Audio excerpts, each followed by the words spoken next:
JM. What's going on, chat?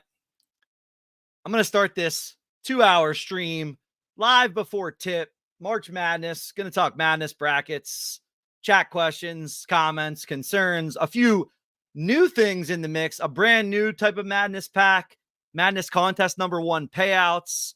Going to have TJ on. Might have a Vegas guest appearance. Who knows? Going to be a wild 2 hours, but the next 4 days are probably a top 3 for just about any sports fan in terms of a span of days to enjoy sports. And I would argue that college basketball is like so few fans' favorite sports, but it's incredible how captivating March Madness is. It's just something that is so unique to the American consumer from a sports standpoint. You put together a bracket, you barely know teams. Wives and girlfriends build brackets based on colors or mascots. It's all beautiful chaos, and so excited to be on the show with you and talk all things March Madness up until tip. But I will say one of my most, and I realize this is an incredible first world problem, but one of my biggest fears is and this really only happens at a coffee shop, but when you go to get coffee and it comes out, I typically order a black coffee. Maybe some days I have a little cream and sugar. But one of my biggest fears and one of my biggest hesitations is like the first sip of coffee, especially from a coffee shop, because I swear on my life that coffee shops have the hottest water in the world that they make coffee with. And the sensation of burning your tongue is such a horrible feeling. It like ruins your taste for, I don't know, minimum 3 to 4 hours. It's got to be one of my biggest fears. And every time I take a first sip of coffee, I'm the most careful, cautious individual. Today, I made some coffee at home here. It's 10 o'clock in the morning. You guys don't usually see me at 10 o'clock in the morning, East Coast. So it's a new time for all of us. I made this coffee and it was full to the brim. This mug was absolutely full to the brim. And we're ready to go here. We got 2-hour banger in coming at you. Talking madness, talking brackets, making sure everyone's got their lineup set, making sure everyone's got their bracket in. But yeah, hot coffee and burning the tongue got to be one of my biggest fears that I encounter on a pretty much everyday basis. All right, 3-minute intro.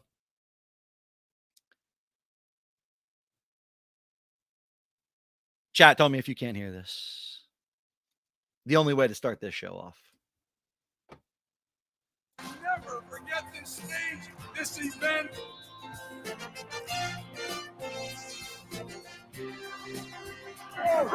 One, two, three.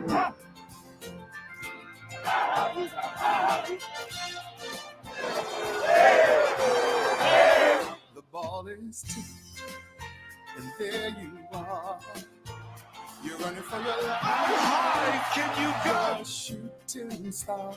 Oh, we got a star. No. But now it shows. Jesperson. In one shot.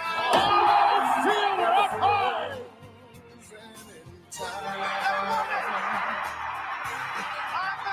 Time is short, and the road. Chalmers for the tie. Thinking of an eye. That launches the shot.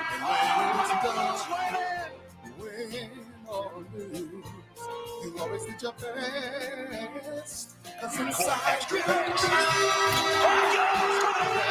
one shining moment. You will finish a 3. One shining moment. Shock it all in college basketball. UNBC makes history. Feel the beat of your heart. Feel the wind in your face. It's more than a contest. It's more than a race. Rod Hunter has fallen off his stool. Nothing feels better than this.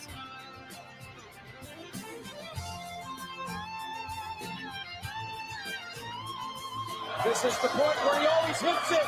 Oh!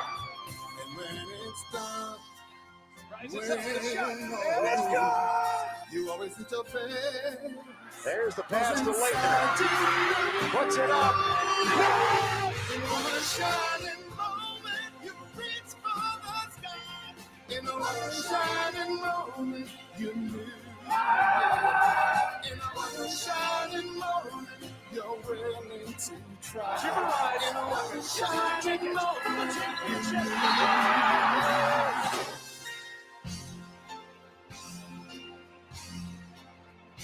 One shining moment. The shot. Yes! The shot's gonna go. They chant that cry on every campus in every sport. Everyone wants to be number one. Virginia with the all-time turnaround title.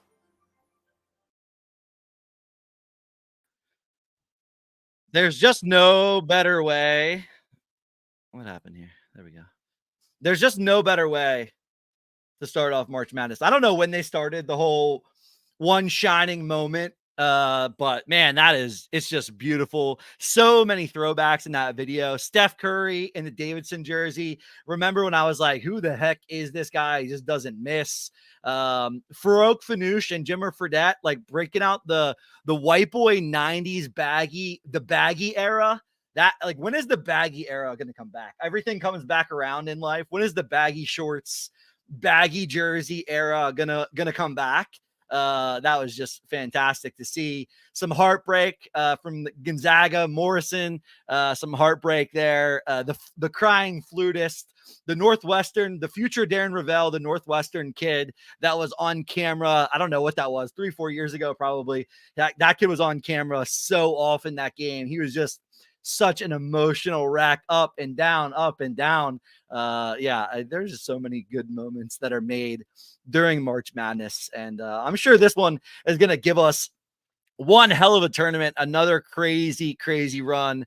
We'll see if UConn can really hold it off. If you guys tuned in to the Tuesday Mega Madness stream, Justin Perry and Justin, I was cracking up. Shout out Portnoy, Barstool. Anybody that knows me over here knows me, that I like Barstool. Justin and I have a good beef, good takes on Barstool, but Portnoy put a bet $600,000 at plus 360 or 350 or something like that for UConn to win.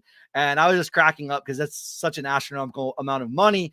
But if you listen to the Tuesday show, the odds were so much better to just roll your money line bets on UConn, take your money, throw it on UConn money line every single game, and you just would make so much more money. You would make, I don't even know what they came up with, but Justin and Justin were doing some incredible math. Also some great insights on that Tuesday show. I was planning to watch a little bit, a couple segments there.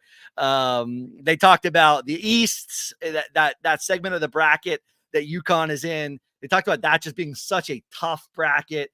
Auburn is in there. Illinois is a sneaky 3 seed is in there.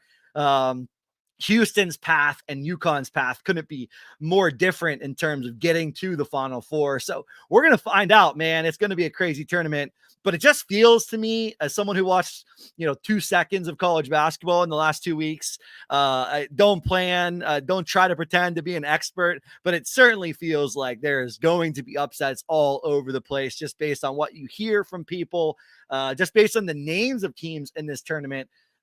St. Mary's, there's gonna be some wild runs this year. I can feel it, and we're gonna get to sweat it out, not only via brackets, but also via TOC Madness. If you're here and you're watching this, you probably already know what TOC Madness is. We're gonna cover all the details in the next hour and a half, and we've got some TOC Madness news to break down as well. We're gonna bring TJ on to talk through that. We have a thrill pack Madness Thrill Pack that we will introduce today on stream. We'll also talk through contest number 1, payouts. We'll take a look at the updated prize pools and answer any questions, comments, or thoughts that you all have in the chat. Where do I want to start? All right, let's start bracket. So let me get this back up. So if you bought a pack, TOC Madness packs, 250 gold. If you bought a pack, you should get exclusive access to our bracket challenge as well. I'm going to bring up my bracket and go through it. I made a bunch of changes based on that Justin and Justin show on Tuesday. And typically when I fill out my bracket, I am filling it out based on who I like. North Carolina guy, Jordan's the best. Love North Carolina. No real crazy reasons why. I just think I like Chapel Hill. They're so famous. Call me bias. All of those things are coming out today. So you definitely going to see UNC at the top of my bracket here. Couple things that I wanted to call out. Justin loved Auburn, and Justin Herzig is just always really good at this kind of stuff. I should just share this whole screen actually. I'll get to that graphic. He brought up a graphic showcasing from somebody. Did some analysis that Auburn is like one of the best teams in the country, and they're seeded a 4 seed. They talked a little bit about how bad seeding was. I got San Diego State over Auburn, thinking that a lot of people have Auburn, so I thought that was interesting and unique. I wanted to take Illinois far. Justin Perry said Illinois is so sneaky as a 3 seed. I feel like there's a lot of Big Ten bias in basketball too. Big Ten anti Big Ten bias. So I was going to go Illinois pretty far, but it feels pretty bad to go Illinois over UConn, but I'm going Illinois over UConn. My final 4, Illinois, North Carolina, Houston, Tennessee. North Carolina wins it over Tennessee. Interested to know who you guys have. Hit me up in the chat. Who's your winner? Who's your bracket? How many brackets are you guys in? Years past, I used to do like so many brackets. Now I'm down to like 2 or 3. Just feels like impossible to track. The more you do, the more you have that fantasy brain where you're just trying to play every team, and then it just becomes impossible to keep an eye on who the heck you want to win. So yeah, that's my bracket. Look for that link if you bought a pack. Some good prizes up for grabs. I got to be faster presenting and sharing my screen, guys. You know, TJ is the man at this. I don't really know how he does it, but let's go. Let's go applications here. You know, we're just going to share the whole screen. Let's do that. Walk through a little madness. Share the screen. Bring them on. But I was cracking up also, my bracket. Those guys thought UNC, they were the last team to get a 1 seed, so probably not the strongest 1 seed, but I'm going UNC to win. Maybe a lot of people fade them and they end up taking it down. All right, here we go. So TOC Madness. I'm super pumped for this. Going to be a really good sweat. What is it? It is fantasy basketball for March Madness. Took the concept that we piloted and leveraged for TOC Fantasy Football and changed it up for the March Madness contest. And I think this just works perfectly for college sports. It also is such a translatable fantasy format. It's brand new, but you're going to get points based on team and specific stat category. And I think a couple points to hit on. I'm not going to go through every detail. Like I said, if you're here, you're likely aware of what we're doing. If you're not, hit me in the chat. What do you want to know? What questions do you have? But the biggest things to remember are this is actually 3 contests. So unlike a bracket where you put your bracket in and you have that bracket for the entire March Madness, it's important to know this is 3 separate fantasy contests for the 3 separate weekends that exist in March Madness. The first weekend, round of 64, round of 32. That's 1 contest that will begin and end at the end of this weekend. Starts today, 12:15. Get your lineups in and end on Sunday. And then we'll move into the second contest, which will be the Sweet 16 and the Elite 8. That will be contest number 2. And then the final contest will be the Final 4 and of course the NCAA championship. So it is 3 separate and unique contests. Therefore, that means that any team that wins their first game will have a second game. There will be a slew of teams, half the teams, that do not play 2 games. So your goal is to create your lineup that has 5 of your cards, all 5 of your cards that play 2 games. If all 5 of your cards play 2 games, you're going to have a big edge over the field. And so you're probably sitting here like, well, what are the cards? We're going to talk through cards and scoring all together. So let's do that.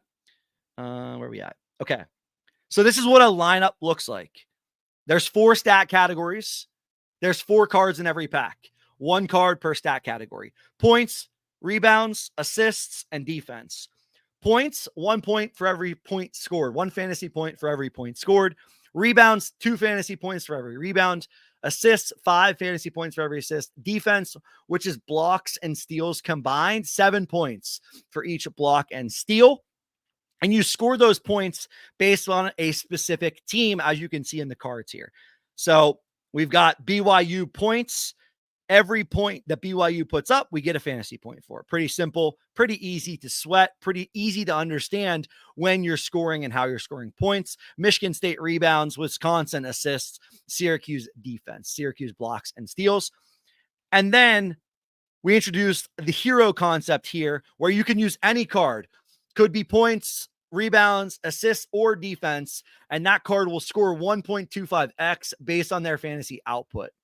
That card is a pretty important card to select. Very interested to see the breakdown of what people choose. I think in round 1 here, I'm going to see a lot of high-end seeds and points being leveraged as a hero.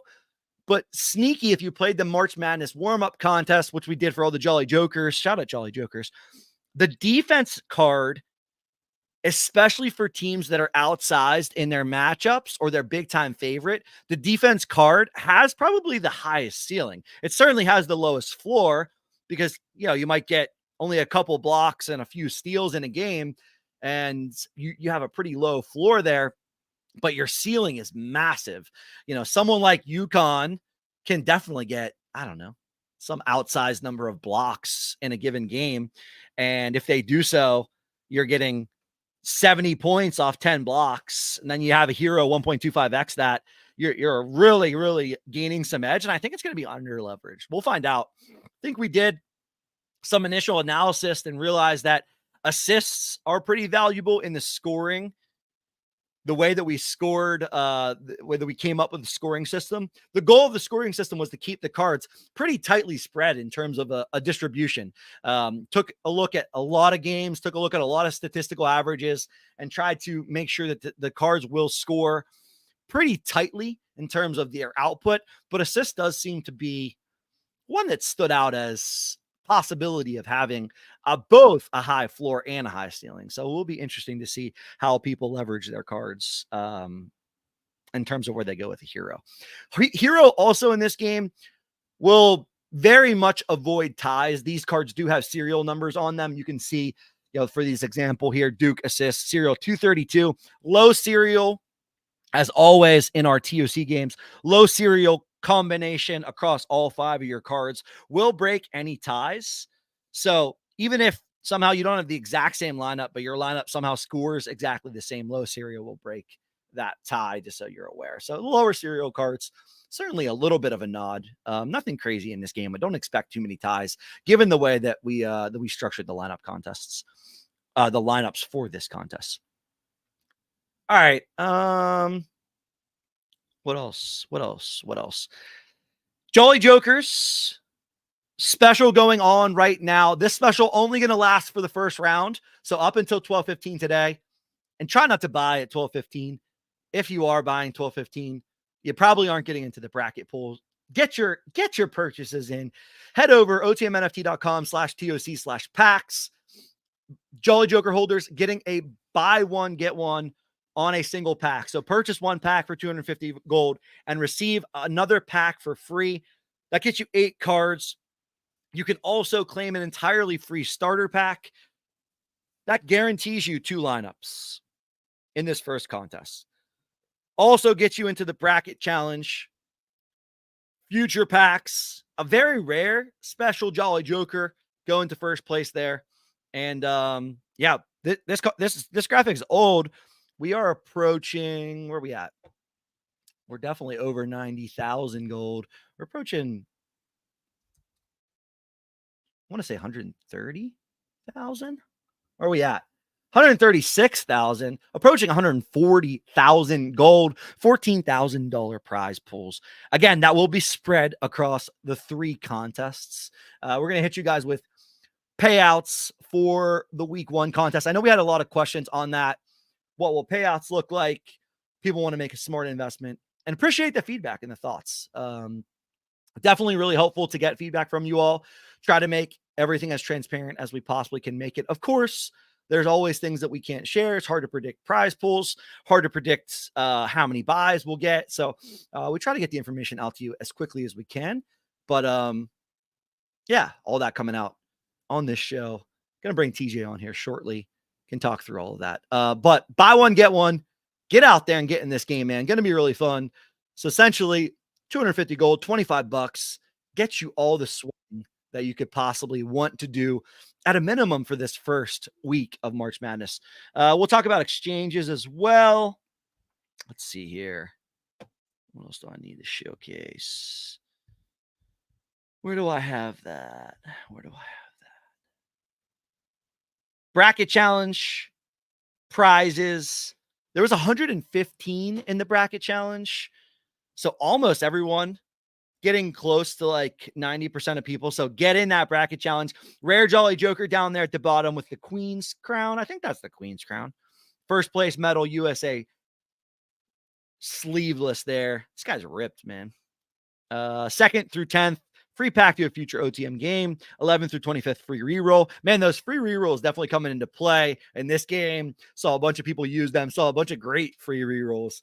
Swapping out 14, 15, 16 seeds for, a lot better packs. So free rerolls coming into play. We usually give free rerolls out in a lot of different games that we play on a weekly basis. Poker always has free rerolls. So free rerolls, never know when they're going to come into play.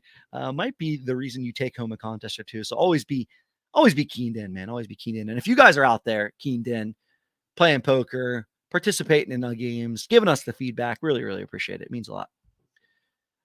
Throw packs. Oh, we're going to talk about throw packs. Not yet, though. Not yet. Don't pause the video. What else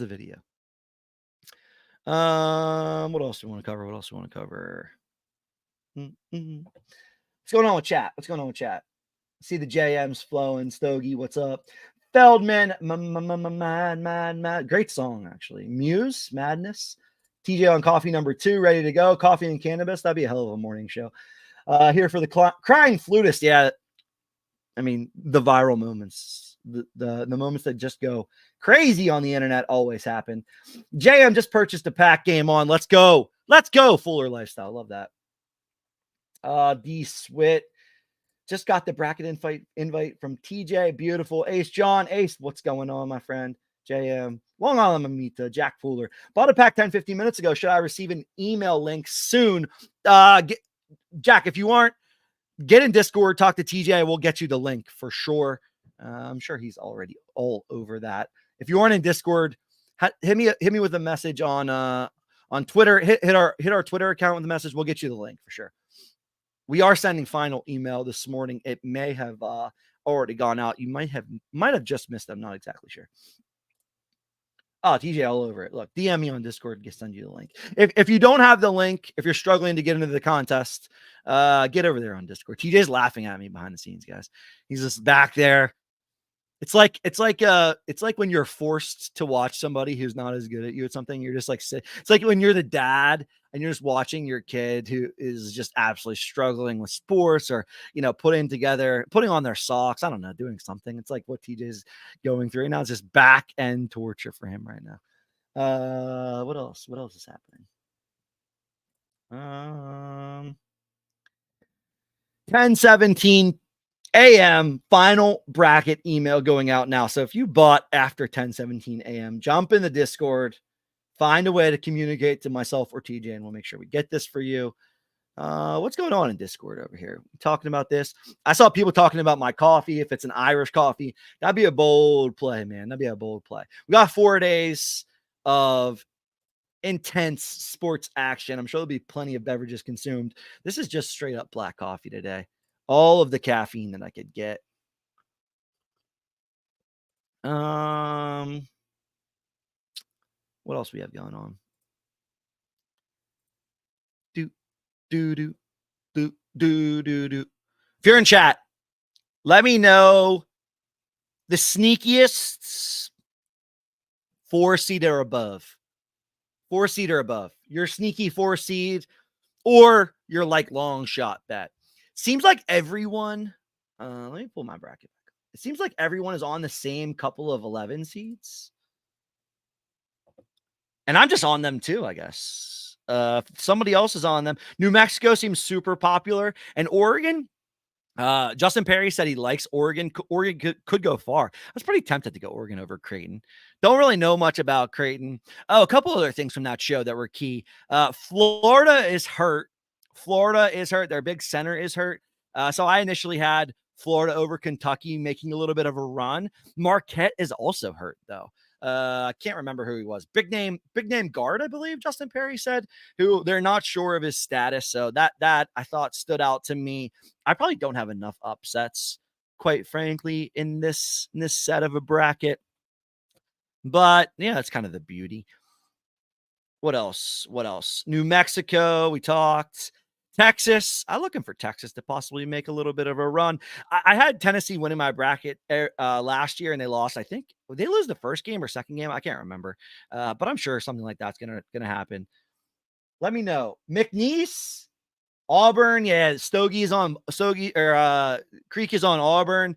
Herzig is loving Auburn. I think he said he took Auburn to win this pool. So if you're taking Auburn, know that you're competing with the Herzig bot. McNeese I don't even know the name McNeese. If you put it in front of me, I wouldn't have known it's a college. Would have had no idea. Couldn't tell you where it is.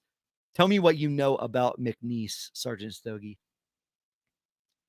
Looks like their logo's like I don't know, some cowboy riding a horse. Is it in Texas? No idea. Is that bias? What is that? I don't know what that is. Anyways, get in this bracket. All right. We got to talk thrill packs. We got to talk prize payouts. It's 10:39. We've got an hour and 35 minutes to tip. We're going to talk about TJ's bracket. Let's bring him on. We put him through enough pain watching me struggle through this. None other than the boss himself. Jolly morning, TJ. Jolly morning. How you doing? JM. It's game day, baby. I should have went with the JM cup. I just got the OTM Yeti mug though. You know, keep it nice and hot. Second coffee of the day. First one was a Starbucks. Second is a homebrew. You double fisting over there. What's in this cup is between me and God. That's it. Little extra juice in there. Little extra juice. Little thing called H2O. Little H2O. How'd that feel backstage? Just watching me, share screen, talk about. Well, I was just laughing because you're like, oh, let's check on chat, and then you bring up my message from half hour ago. I'm pretty sure my Alexa is behind me talking right now. I hear it's something. What's happening right now? No TV on, no pregame. What's happening? March Madness stuff going on in the background, so we can see what the mainstream ESPN bros are saying. We could do that. I'm honestly confident that that's illegal, but I mean, not that I care all that much. Is it? You can't. I don't know, man. I don't know. Not allowed to do these days. I think as long as we don't play my my rap battle, then we're good. I know that. I mean, I got to imagine that if you can't play your rap battle, it can't be just blasting CBS in the background. Here. I don't know, man. I don't know. Let's get it on. I think that's a good idea. See what we can do. Who do you have in your bracket? Show the people who you have. Yeah, let's so I was doing my bracket last night. Let's see what I got. I'll share it out. As Coop said, make sure you get on in here. Everyone should have received the email link, but if you didn't for some reason or whatever, just DM me on Discord. I'll ship you the link to make sure we get all the people in there.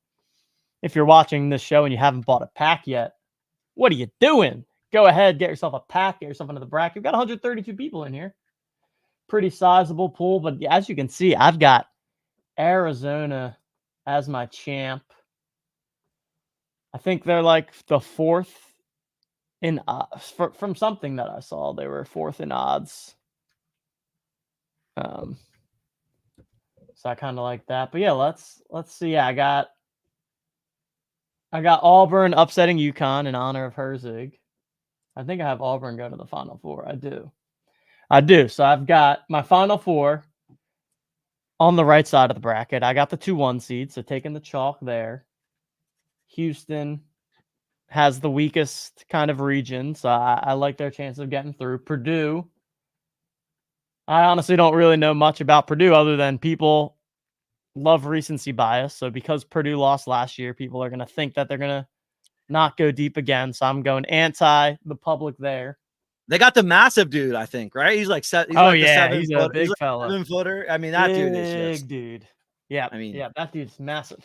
Size in basketball is So, obviously an advantage here. So I got to imagine that guy's pretty good.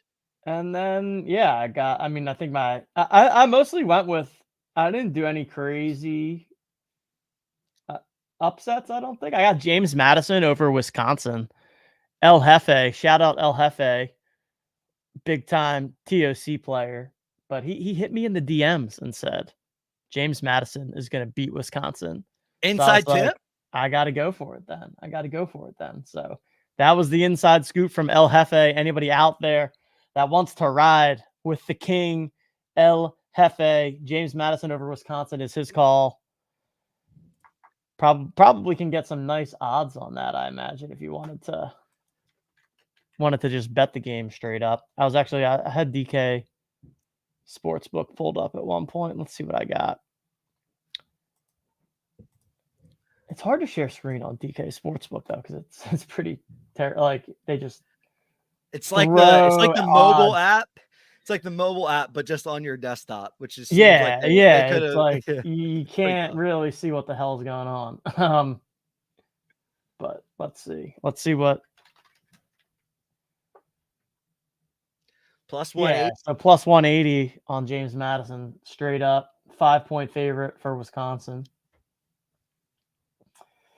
Yeah, so that's my kind of only. I think I took NC State over Texas Tech just in honor of how much NC State was crushing it in the warm-up contest. I was like, we got to ride these fellas.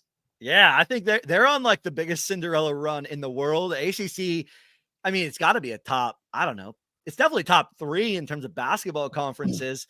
And these guys come in. I don't know what seed they were in the ACC tournament. They basically had to win. They had to win. Their only path to get in the tournament was to win because all the conference champions get in, and they do it. They actually win the ACC, which was insane. It was such a magical run for the warm-up contest. Shout out to Jolly Jokers that were in the warm-up contest, man. That was really fun. That was the most of any conference tournaments basketball that I would have ever watched in my life. So that was pretty fun. I have them I think at least winning the first game. Maybe they're 5-point dogs as well. So another little upset that I'm going for there. Let's see. I did go pretty chalky. All right, I took Grand Canyon over St. Mary's. Another 5. All right, I apparently like these, 5-point dogs. New Mexico. All right, I picked more. I got New Mexico to win too. Is that dumb? Yeah. Probably. I think a lot of people. A lot of the sharps. That's right. I remember I heard this on one of the podcasts. So all right, guys. They're actually. If you're out there, just take Clemson. You'll probably end up being like unique with Clemson as like a 3 seed, or what are they, a 6 seed actually? You'll be unique with Clemson if you take them to the. So New Mexico is actually a favorite. Even though, so I bet a lot of people are clicking that 11 because, you have to have some upsets. So Chalk Donkey TJ is taking them. Colorado State over Texas. Colorado State looked good, man. I mean, I know everyone kind of said, how the hell did Virginia get in? But Colorado State dominated them. That was an easy win. That's a tight one there. Only 2-point favorite for Texas. I went the other way on that side. Yeah, I feel pretty good about it. I mean, my general bracket strategy is to not go too crazy with the trying to predict the 112 seed that's going to make it to the Elite Eight, and instead I get different with my Arizona getting. Oh, actually, I've got Alabama beating your UNC. Did you have UNC winning? Is that what? Yeah, I have UNC winning this one for sure.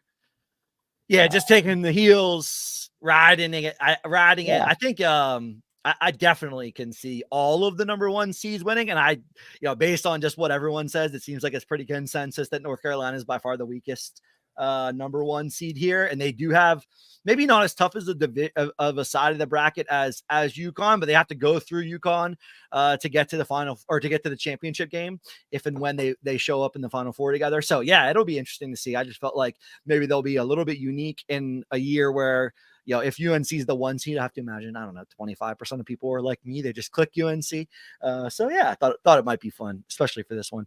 I want to share this graphic. I have no idea. I have no idea what, if you're looking for like, hey, I want some strategy nuggets in the last hour here. You honestly, I'm not advising you to turn off our show. You should leave on, this show in the background, maybe put it on volume 6 or something like that, but go listen to, it's like an hour conversation. You probably don't need to listen to the full hour though, but there's some really good nuggets between Justin Perry and Herzig on the show that we did on Tuesday. This graphic just stood out to me. And this is why a lot of people like Auburn, the furthest to the right here on this graph are the title contenders. I have no idea. Shout out Evan Miyakawa. Shout out Evan. I guess he put together this based on his data and analysis, but Auburn, like clearly one of, if not some of the top teams in the country that could contend for the title alongside Arizona, Purdue, Iowa State, Tennessee, Duke, and North Carolina. If you have somebody else other than those 9 teams, I guess Houston is down here too, but they're pretty low. I guess they have a really low ceiling because they've had opponent strength. It hasn't been great from a Houston perspective. They also have one of the easiest paths to the Final Four though. So it'll be interesting to see that. But this graphic really helped me in terms of who am I picking to make some runs? Who might be someone that I had picked initially that I just picked because I like the name or I like the school or I had some connection to the school. And it was like, oh, well, these guys have a really low ceiling. This might not be the best. So if you're out there, take a listen to these couple of segments in that show and you'll get some good insight. I like this Illinois, man. I don't know why. I like this Illinois sneaky 3 seed here. What is the cool zone? I don't know what the cool zone means, but maybe that means something bad, but I don't know. I like Illinois. Like it. Yeah, I think this view is pretty sweet. I'm checking out my Yahoo bracket too. I got one bracket with I pretty much did the same thing. As I always say on my shows, I'm not a big hedge guy. So I have Arizona winning this one too. So I like to just I'm in one thing that I'm rooting for. I don't like to like watch, because I'm doing it just for fun and to watch the game. So I'd rather just have the teams I know I'm rooting for versus being like, oh, well, this is good for me in this pool, but not this pool. Like, just put it all on the line. Yeah, I completely agree with the double down. I'm in a pool, actually a pool with a bunch of college guys, college buddies, and you actually enter 2 brackets in this pool, which is a little bit unique. You get two entries for your one price. I did one exactly the same as what I did for the TOC Madness one, and then I did one slightly different. Took a little bit more of a long shot. I actually think I might have taken Arizona. No, I took Illinois. I took Illinois to win it all. I assume that almost 0 people are going to take Illinois to win it all. So that's what I decided to go with. All right. Anything else? I do want to get into some madness stuff. Anything else before we jump into some madness details? We have some new things to talk through. We have payouts to talk through. I do want to kind of navigate the site a little bit, make sure people know where the exchange lives, what the marketplace looks like, all that kind of stuff. Any additional stuff before we jump into some madness stuff? No, let's jump into this, and then also as we go through everything, if anybody has any questions in chat, whether about the TOC Madness game or about March Madness picks, takes, we'll give you our thoughts. They aren't going to be the most analytical thoughts, but if you have a question of who you think you should pick, you can ask me. I'll give you my opinion on it. But yeah, let's talk TOC Madness here. As you can see on the screen, we're approaching a 14K prize pool. We've got the payout structure locked down for the first contest here that we can share. But yeah, let's actually talk about the exchange in case people are not aware. Yeah, I like it. 2 places to find the exchange as well. Shout out Neil, man. Just always looking to make the site as easy as possible. You obviously have the exchange in the top nav. On the buy packs page, you also have the exchange underneath. But yeah, exchange is that you can exchange any 5 cards, starter cards including. You cannot buy, sell, or trade starter cards, but you can exchange starter cards. So if you rip the bad starter pack, you bought 1 pack and you have one mediocre card, and you're like, all right, I'm just gonna gamble a little bit here this morning. You can exchange any 5 cards for a 99 gold fee. It's a $10 fee, and you get an entirely new pack. So packs $25. Exchange packs only $10, so $15 discount on that pack. You get your 4 cards. I've seen some very successful exchanges. Actually have a good buddy who turned like 3 15 seeds and 2 16 seeds into 4 2, 3, and 4s, which was kind of wild. So he was hyped up about the exchange. But this enables you to do kind of whatever you want with your collection now before the tournament starts, but it will be very important once the first weekend and the first contest completes, because we're going to go from 64 teams down to 16 teams, and there's going to be a lot of cards that are now useless. I saw this in our Discord yesterday. Can't remember who it was. They asked, hey, once a team is eliminated, is that card useless at this point? And I said, no, it has exchange value. So what you would do, exchange those cards, you would get an entirely fresh pack. And the nice thing about the exchange is after contest number 1, the packs will then be updated to only include the 16 teams that remain in the tournament. So you're getting 4 absolutely live cards. Combine that with any other 1 card from your collection, you got yourself a brand new lineup. So that's why exchange is novel and super valuable to this game, because ultimately it keeps you alive. The more cards you have in your collection, the more variability you have, the more optionality you have in terms of what you can exchange and how you can play in contest number 2 and contest number 3. Again, contest number 2 completely separate from contest number 1 and will have a different, slightly different prize pool, most likely, I imagine, just based on where things come in. So look for contest number 1 prize pool to kind of set your baseline, and then we'll have more comms on prize pool and prize payout contest for contest number 2 as we approach next Thursday. I think is typically when the next round will start. Yep. Yeah, the next round will kick off next Thursday. It'll be down to the Sweet 16.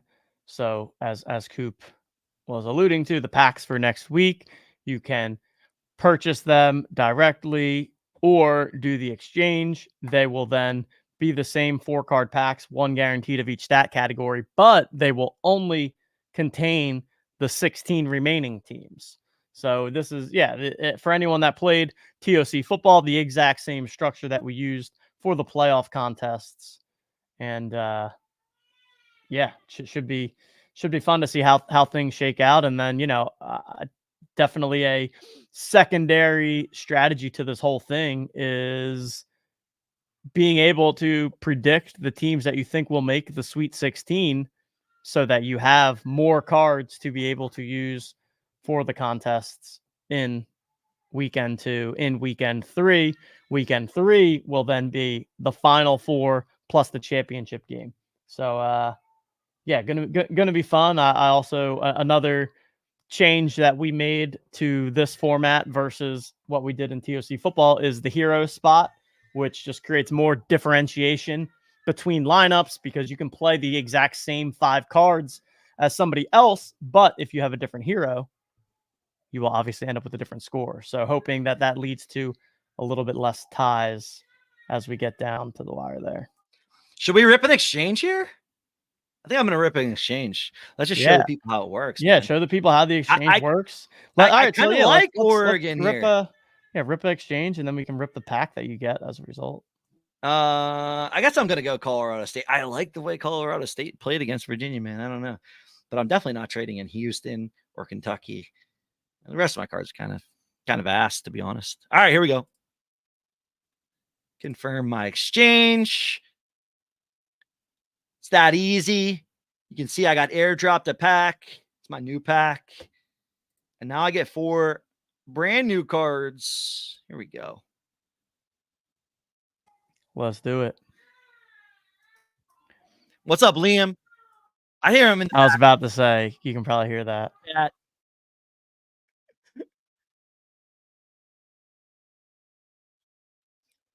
All right.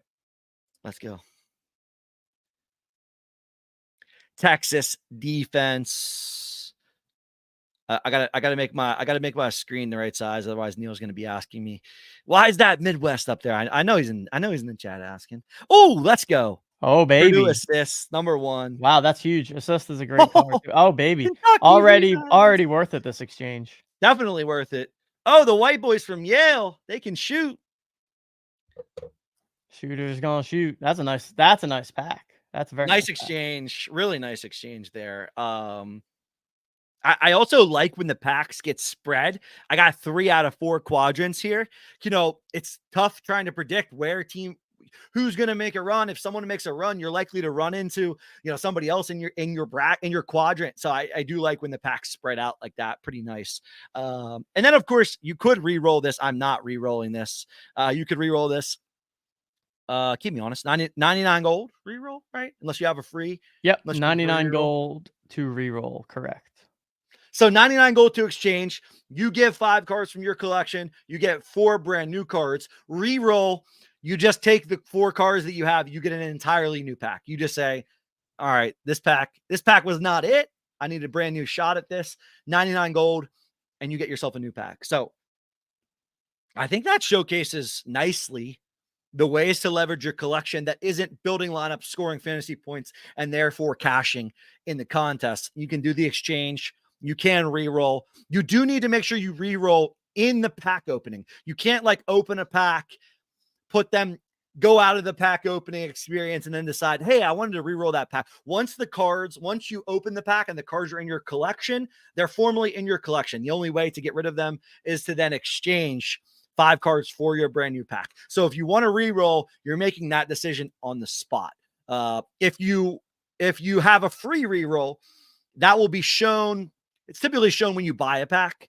So you'll see free re-rolls underneath. There's a little confusion from a couple of people saying, hey, I thought I was buying a free re-roll with my pack. There's no buying of free re-rolls. You buy the re-roll either within the pack opening or you have the free re-roll that you can then use. So that free re-roll just shows you, hey, can I re-roll this pack for free? Yes or no, and how many re-rolls you have to leverage.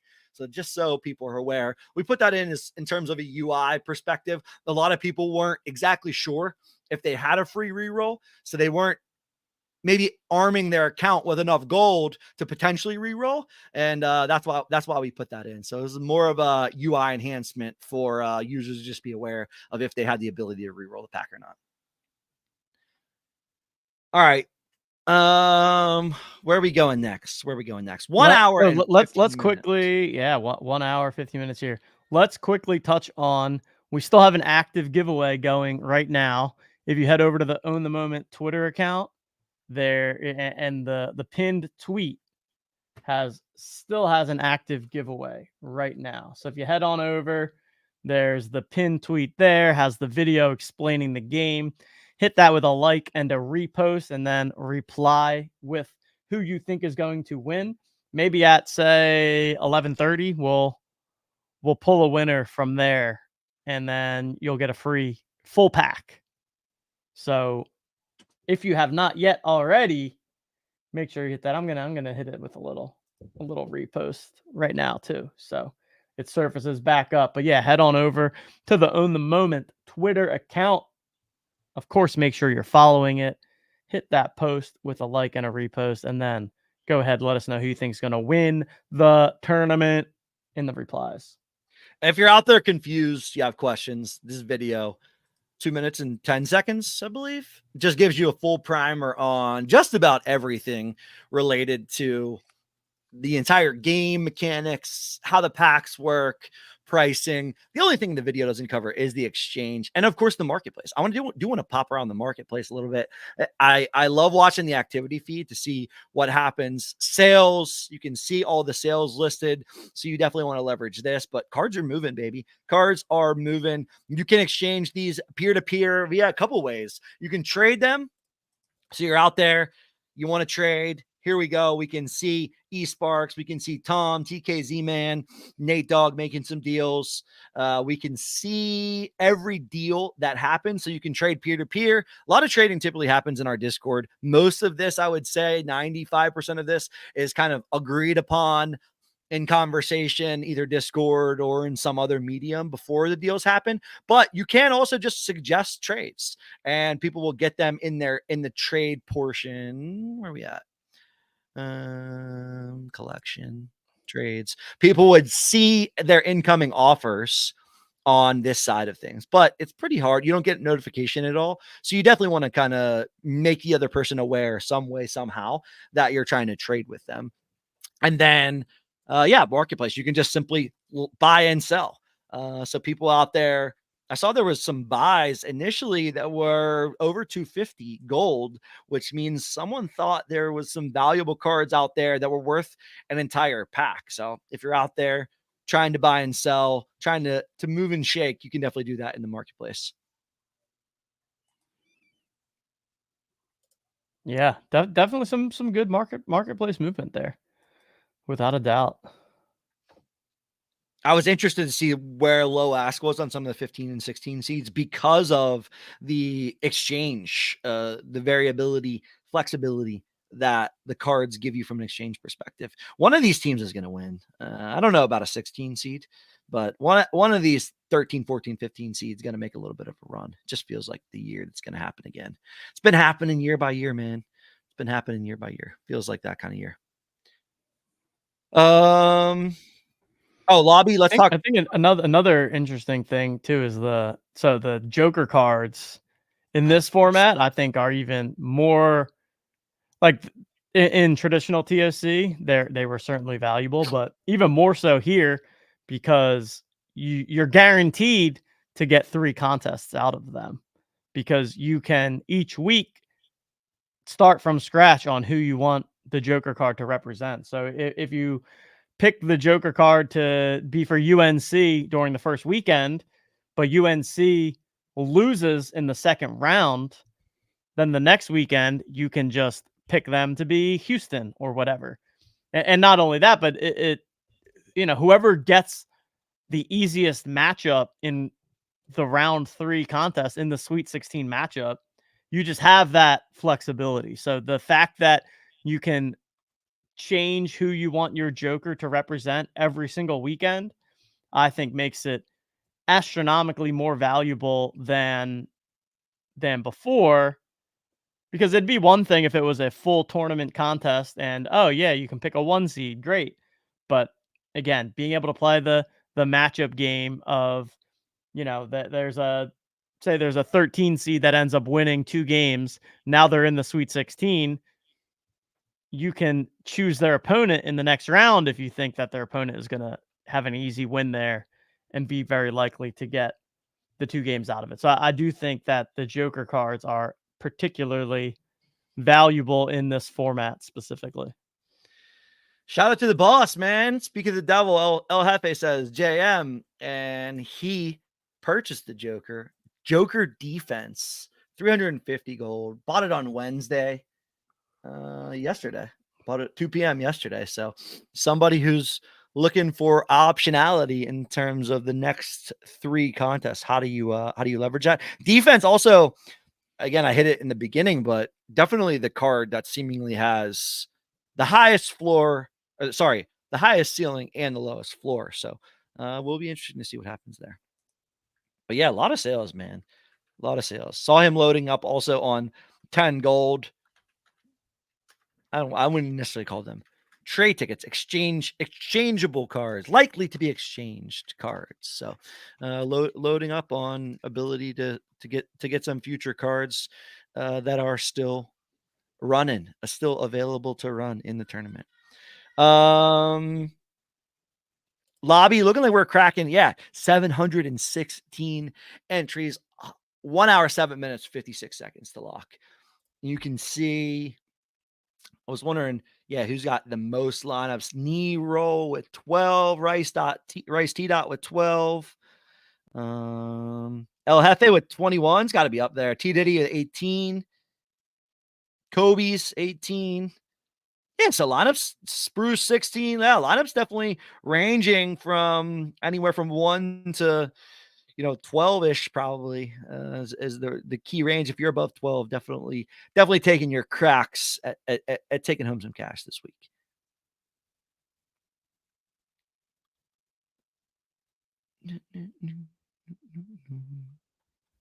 So many Jolly Joker pictures out there. Love to see it. Yeah, so check out the, oh boy. I can't hear you. Can you hear me? Am I muted? What's happening right now? Oh yeah, I was on mute. My bad. All right. We said we would answer questions from chat. Was not expecting to get whatever this question means from Sergeant Stogie. Can you please elaborate on your opinion on why Colgate fares well with the Bryson DeChambeau model, but when you factor in centrifugal force, they no longer seem like a good pick to upset Baylor? This question goes over my head in, I think, multiple ways. I don't really know what the question means. So, Cupe, I'm gonna throw it over the fence to you to answer whatever the heck Stogie is asking for here. What is Bryson DeChambeau model? Is fairs FAIRS the right word here? I think it's FARES, like fares well. I think that's the wrong. That is correct. That is definitely what he means. Are you? Come wow, on, we're come on, nitpicking. man. We're punting on answering the question by nitpicking the grammar. I like it. Definitely a chance that centrifugal force is misspelled too, right? I think that's actually correct. I have no idea though.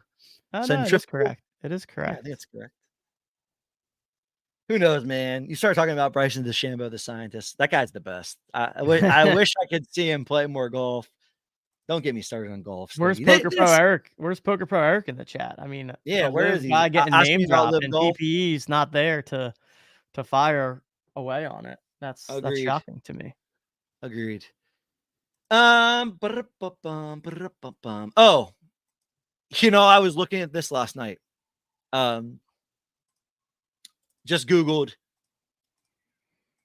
the impact of March Madness on employers. And it said something like $17 billion lost in this weekend. Yeah. Employees engrossed in watching games, filling out tournament brackets. A detrimental effect on overall employee productivity. One study suggested the loss in productivity will cost employers $17 billion, and the mountains have been increasing each year.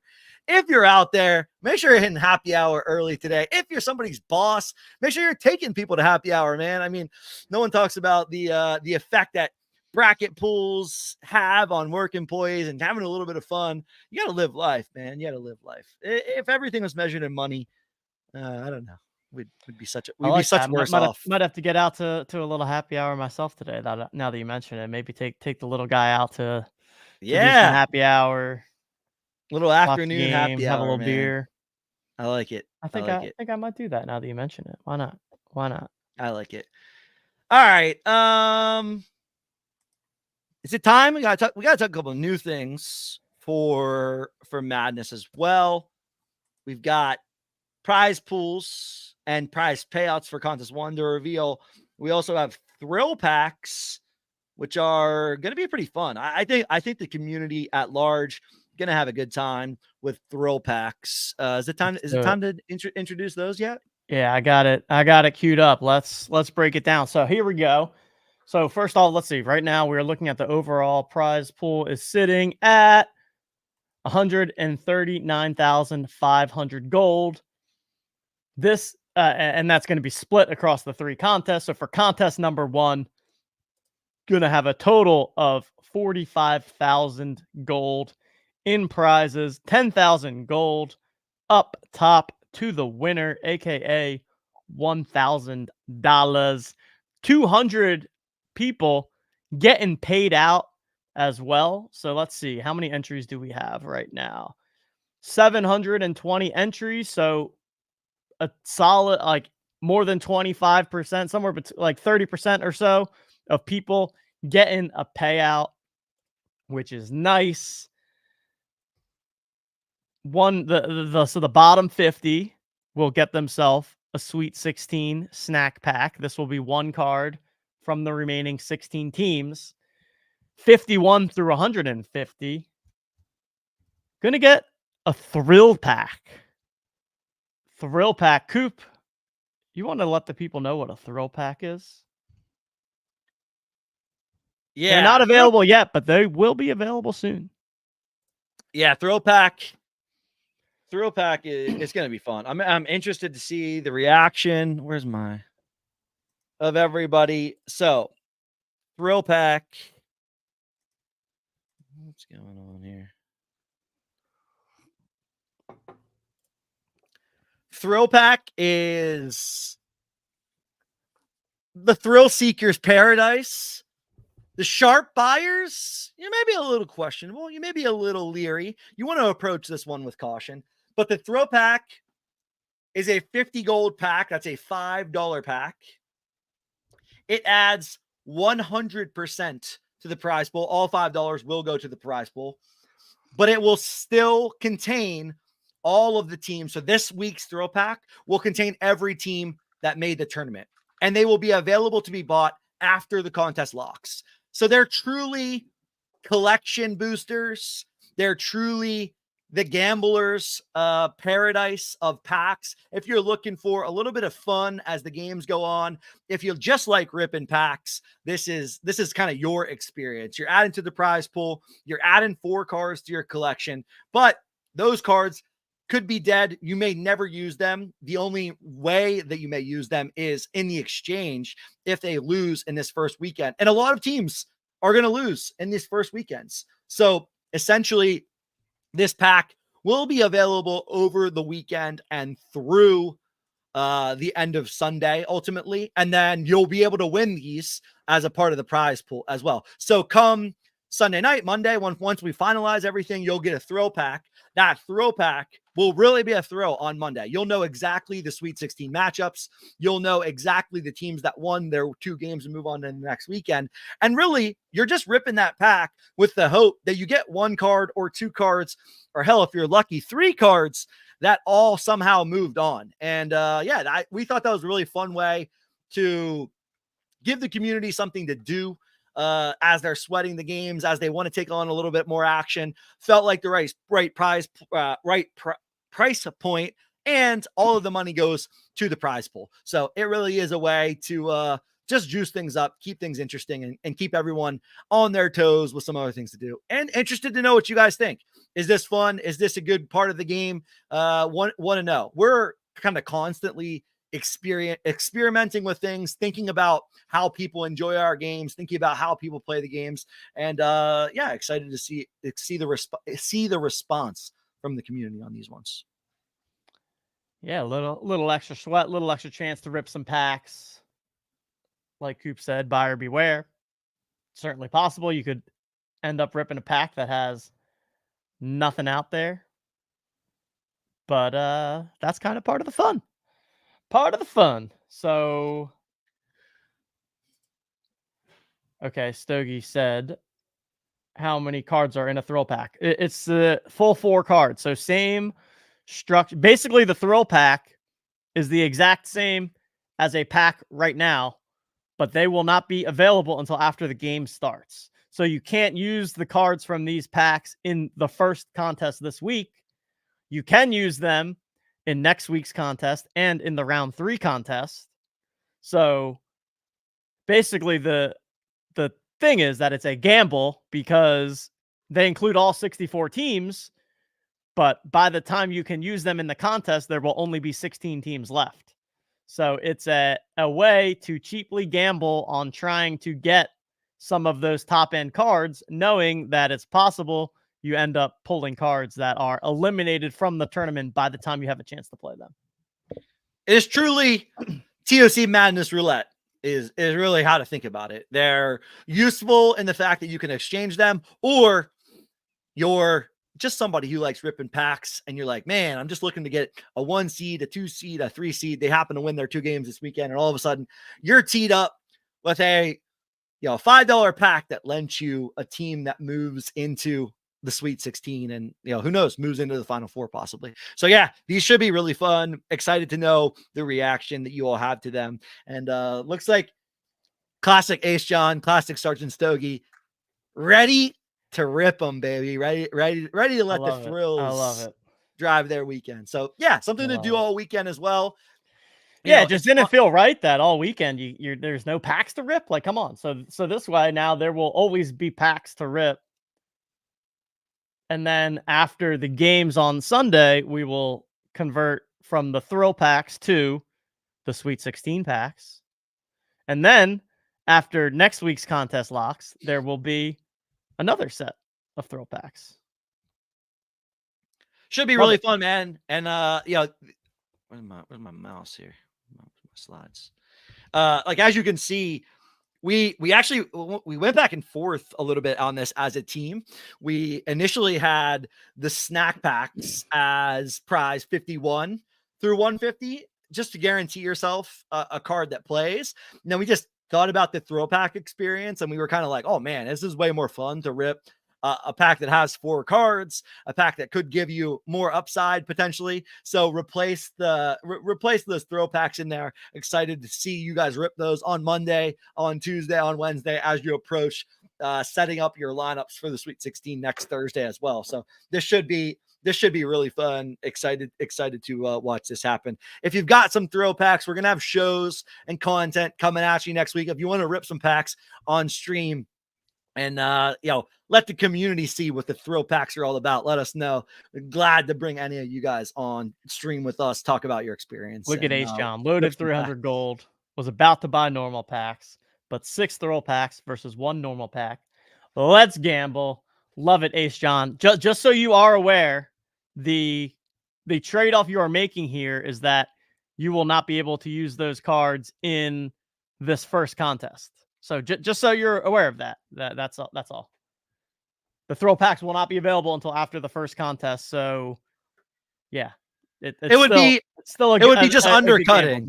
It would be just undercutting. Obviously, if we sold $5 packs right now, you wouldn't be able to do that. Wouldn't make much sense. But throughout the weekend, you want to drop 50 gold, $5 here or there, have yourself a pack to rip as you're sweating the games, or if you've got a little bet on some of these games, if you're putting a little juice on the side, if you're looking at the leaderboard, some really fun action there to rip the thrill packs. Of course, we'll have the thrill packs in the activity feed. I'm sure we'll get some good screenshots out of it. If you rip a great throw pack, jam that thing into Discord. If you rip a crappy throw pack, let us know. Jam that thing into Discord and tell us what 4 of those cards you'll be exchanging.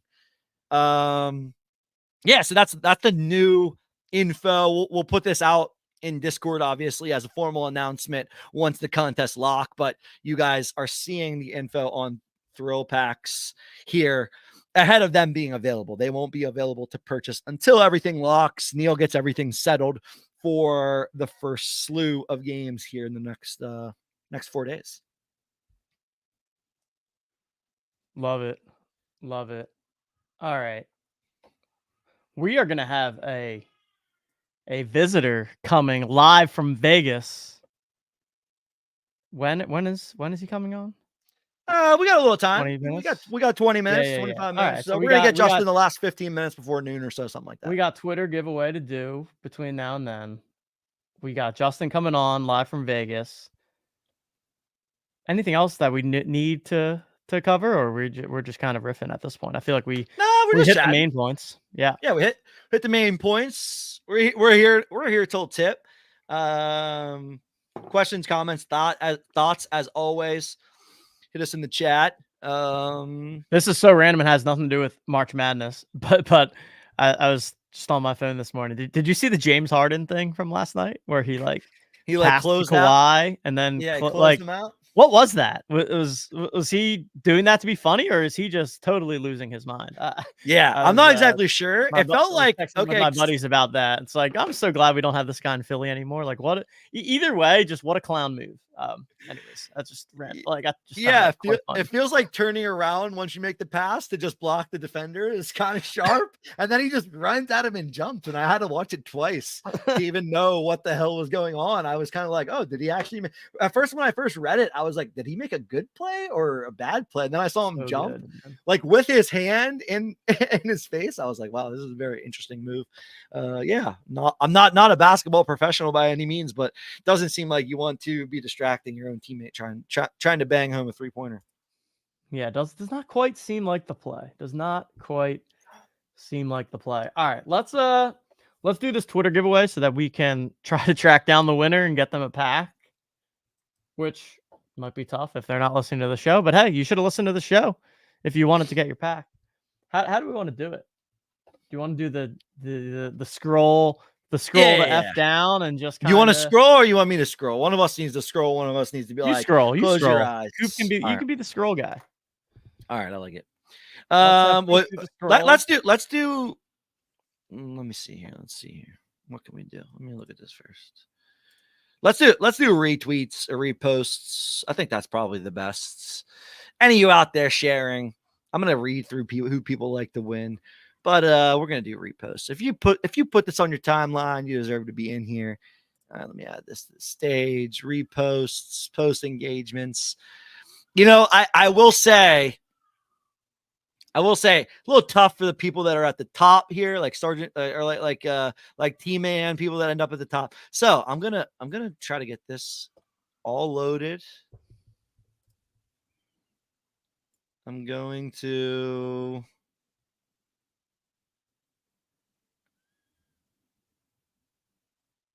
I'm going to rely on you. I'm going to scroll.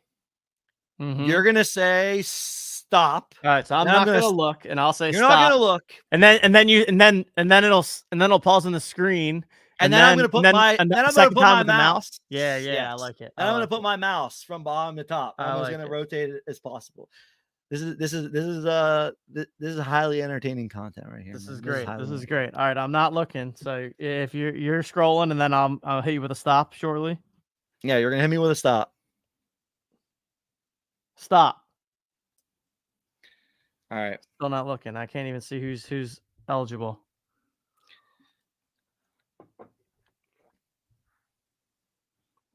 All right, tell me when you're ready for another one. Hold on. Let me see if I can get some more people in this. Let me see how many people I can get in this stop. Oh, you guys like that? Stokey's in the chat with a comment and says "real professional podcast" here. This is professional as it gets right here. All right, I think I'm ready for the scroll. All right, stop. This is pretty great. It almost hit me. But I think chat would agree. This is Danners. At Danners. At Danners, Top Shot Collector, likes NFT games. Tag me if you have anything cool. I mean, is there anything cooler than TOC Madness? Danners. I'll let you handle the DMing. Here, I'll give it to you. All right. Let's see.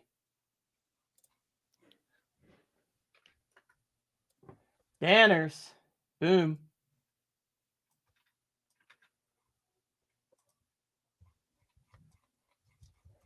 All right, I will put a little fire. 14K. We were getting close, I think. Here, yeah, 2 packs away. No, we hit it. 14K. $1,000 prize pool, 140,500 gold. We're on the way to 15K. I was asked, little birdie in the ear asked on Tuesday, I want to say, what our thought was on number of packs sold and prize pools. And, I ultimately said 15K, roughly 15K. Felt pretty good. I think we're going to get damn close. We're a little short. I think we're going to get pretty close. We still got 50 minutes. Shout out Neil, man. Always got everything everywhere. 48 minutes, 30 seconds. And we know there's some procrastinators out there.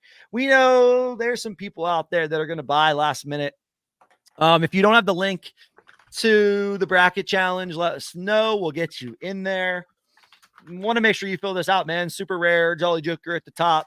Bunch of packs to future games, some re-rolls. And, it's nice to just have your bracket alongside your TOC Madness lineups as well. So if you haven't got in here yet, you need the link. You bought your first pack, let us know. We'll definitely do everything we can to get you that. All right. Message out to Danners. I dropped in the pack already too, so he's good to go. Beautiful.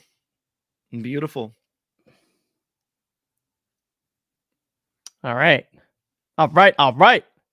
Justin's apparently at Circa. I don't know if he's at Swim or Sportsbook. It sounded like Sportsbook here for the tip.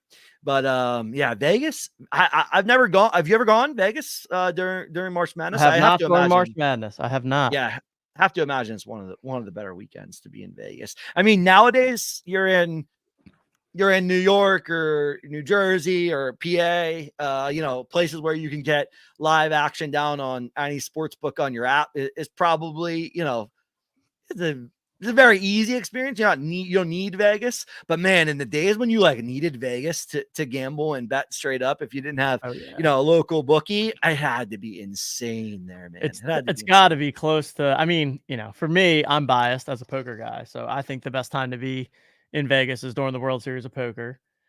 I think when we went last year in July, when you have World Series of Poker and the NBA Summer League going on, for me personally, just based on my interests, I think that's the best time to go. But March Madness might be second. That is the dream right there. I think I've done Atlantic City during March Madness before. Atlantic City Atlantic City's cool, but it just doesn't hit the same as Vegas. It's not the same. Yeah, Vegas, Sin City has its vibe, man. Even in the world where you can do pretty much everything you can do in Vegas and many states these days, when you get to Vegas, something's definitely just different. The energy in the air, the concept of the strip. I am really interested to know how Justin likes, when we went to Fremont Street, we weren't there for all that long. I've never been to Circa over there in old Vegas, I guess you call it, or, whatever nickname you want to call it. But with Circa over there now, with Circa Swim over there, that just seems like a magical experience in itself. So I'm really interested in his take on, how he liked it, how different it is. Obviously, you got to get a little strip action when you get to Vegas, just purely for the people watching and walking around and doing all that. But I'm interested to know what he thinks of the downtown experience. When we were over there this past summer, I actually really enjoyed it. I like there was a lot better outdoor bars and easier access to outdoor bars than there was in the strip. The strip, you got your what are those Fat Tuesday drinks and stuff like that you can get, but it's not exactly the easiest. Just walk up, snag yourself a light beer. Over there on Fremont Street, it just seemed a lot easier. Yeah, never that when we went down there briefly. That's the only time I've been in downtown Vegas. I kind of like the move as something different, especially I know Justin's been to Vegas on the strip a bunch of times, so it kind of makes sense to mix it up there. I've heard good things about the downtown Vegas area and stuff. Yeah, agreed. Oh, what was I don't even know if I got the story right, but what's your take on, I think it was Jay Billis kind of claimed that Vegas does. I think most people on the internet were saying he claimed he didn't know what he's talking about, what they're talking about from a Vegas perspective. They had somebody as like a 5-point favorite, and he disagreed with it. I just know that's been topic of discussion amongst the online community. What's your take on Vegas? And do they really know? Obviously, they get so many games right on the number. A sport like the NFL where they have every bit of data in the world, a lot easier to predict than college basketball, as an example. But what's your take on Vegas college basketball lines? Do you think there's edge? You think people out there gambling have an edge? We had shot quality guy Justin Perry on. He was talking about a lot about live betting, a lot about race to 15 bets. I don't know if you have any takes on any of this stuff. I've mostly been just consuming content. I don't know that I've ever made a first to 15 bet in my life. I don't really know that there's much edge. And I certainly know that I don't have any edge in terms of just like purely against the spread bets, but interested in your thoughts on what you think of it. My guess is that there is an edge for people that know what they're doing, because I think any game, anytime it's a sport where a lot of public money is coming in, that to me is typically where there's probably a lot of edge. And just with the number of, the March Madness is one of the events where like I'm getting texts from friends of like, who we betting today, right? So I think from that view, it's probably one of the biggest edges that there would be in like the 50-50 betting type of markets, whether it be like spread bets, money lines, etc. Typically, most edge is going to come more in the prop markets, right? Like if you're looking at NFL closing line spreads, not going to be a ton of edge there. But if you're looking at NFL prop betting, that's where I think the sharp bettors and the professionals have found their bread and butter. But yeah, I think for March Madness, you just have so many people that are dusting it off that there's got to be some kind of edge for the sharps out there. I don't know what the edge is, or else I'd be firing away at them. But yeah. Yeah, so this is the article, at least one of the articles. I don't know, maybe multiple people have done this. Shout out Stogie, man. He's all over McNeese. Stogie must have been all over this article. Upset potential high for let's go back. Upside potential high for the McNeese Cowboys. I was all over that logo and that mascot, man. All over them. So wait, who does McNeese have? Wait a second. They have Gonzaga, right? I thought I see that. Where are they? Yeah, okay. They have Gonzaga. Upset potential high. Winner, he picks Gonzaga. But okay, could possibly be upset. Second one, Colorado State Rams. Texas is the better team. Colorado State is dangerous to any big shot out there. I guess this guy named Stevens likes Isaiah Stevens, point guard. One of the best point guards in the country. So Colorado State. What else we got? New Mexico. Everyone on New Mexico, man. This is an upset pick. Oh my goodness. This just makes me want to change. I'm changing. I'm changing right now. Where's my bracket? I'm changing. I'm going Clemson. I'm going Clemson all the way against Arizona. I'm just changing. Everyone and their mother is going to pick New Mexico. I'm just going to pick Clemson. And then there's one more. It looked like one more. We got the Buffaloes. Both of the I don't know why ESPN does that. They have a sticky nav. Hey, product guy, look, this is like a sticky nav, and then if I go down here, it stays there sometimes. Look at that. What's up with that? What do they got? What's up with that? You see this sticky nav up here? Yeah, that's thick. So, but if I go down, it stays. Look. And then it stays. I'm off. Come on, get that that's out of brutal. There. That's brutal. Come on, Hate ESPN. to see it. Hate to see it. I know people were having trouble with the brackets and like trying to figure out how to rename and all that. Come on. I had to add a bracket Come on, on ESPN. Yahoo. I had to add to one pool 2 brackets. I could not for the life of me figure out how to add my second bracket. It kept taking me to my first bracket. Hey man, running a tech website is hard. Shout out Neil and TJ. They got some brotherly connection. They got some brotherly battles in there as well, but they got some brotherly connection on product. I know TJ gets nuts on product stuff, so it was a fun The one there. best. The Buffaloes, the Colorado So Colorado State and Colorado, both very high to upset. And Justin Perry said this as well. Pac-12 kind of just goes underrated. I guess there's a relatively large East Coast bias in college basketball, which generally makes sense. You know, you got the old Big East, even the Big East nowadays. People kind of love to talk about. So Florida is going to win, he says, but Colorado definitely a shot to take him down. I guess there's also that factor that, and I think Justin said this, I guess Florida has like I said in the beginning of the show, a big injury amongst the center, I believe. I'm not sure if he's out completely or not. Does he say anything? Oh, okay. This is X factor of Colorado. Where's Florida out here?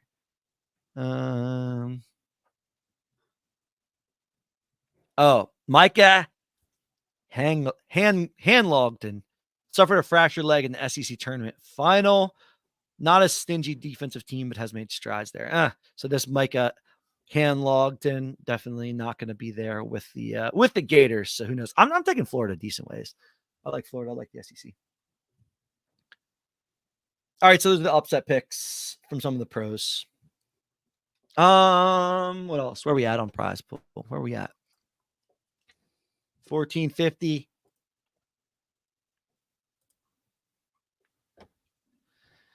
Get your exchanges in.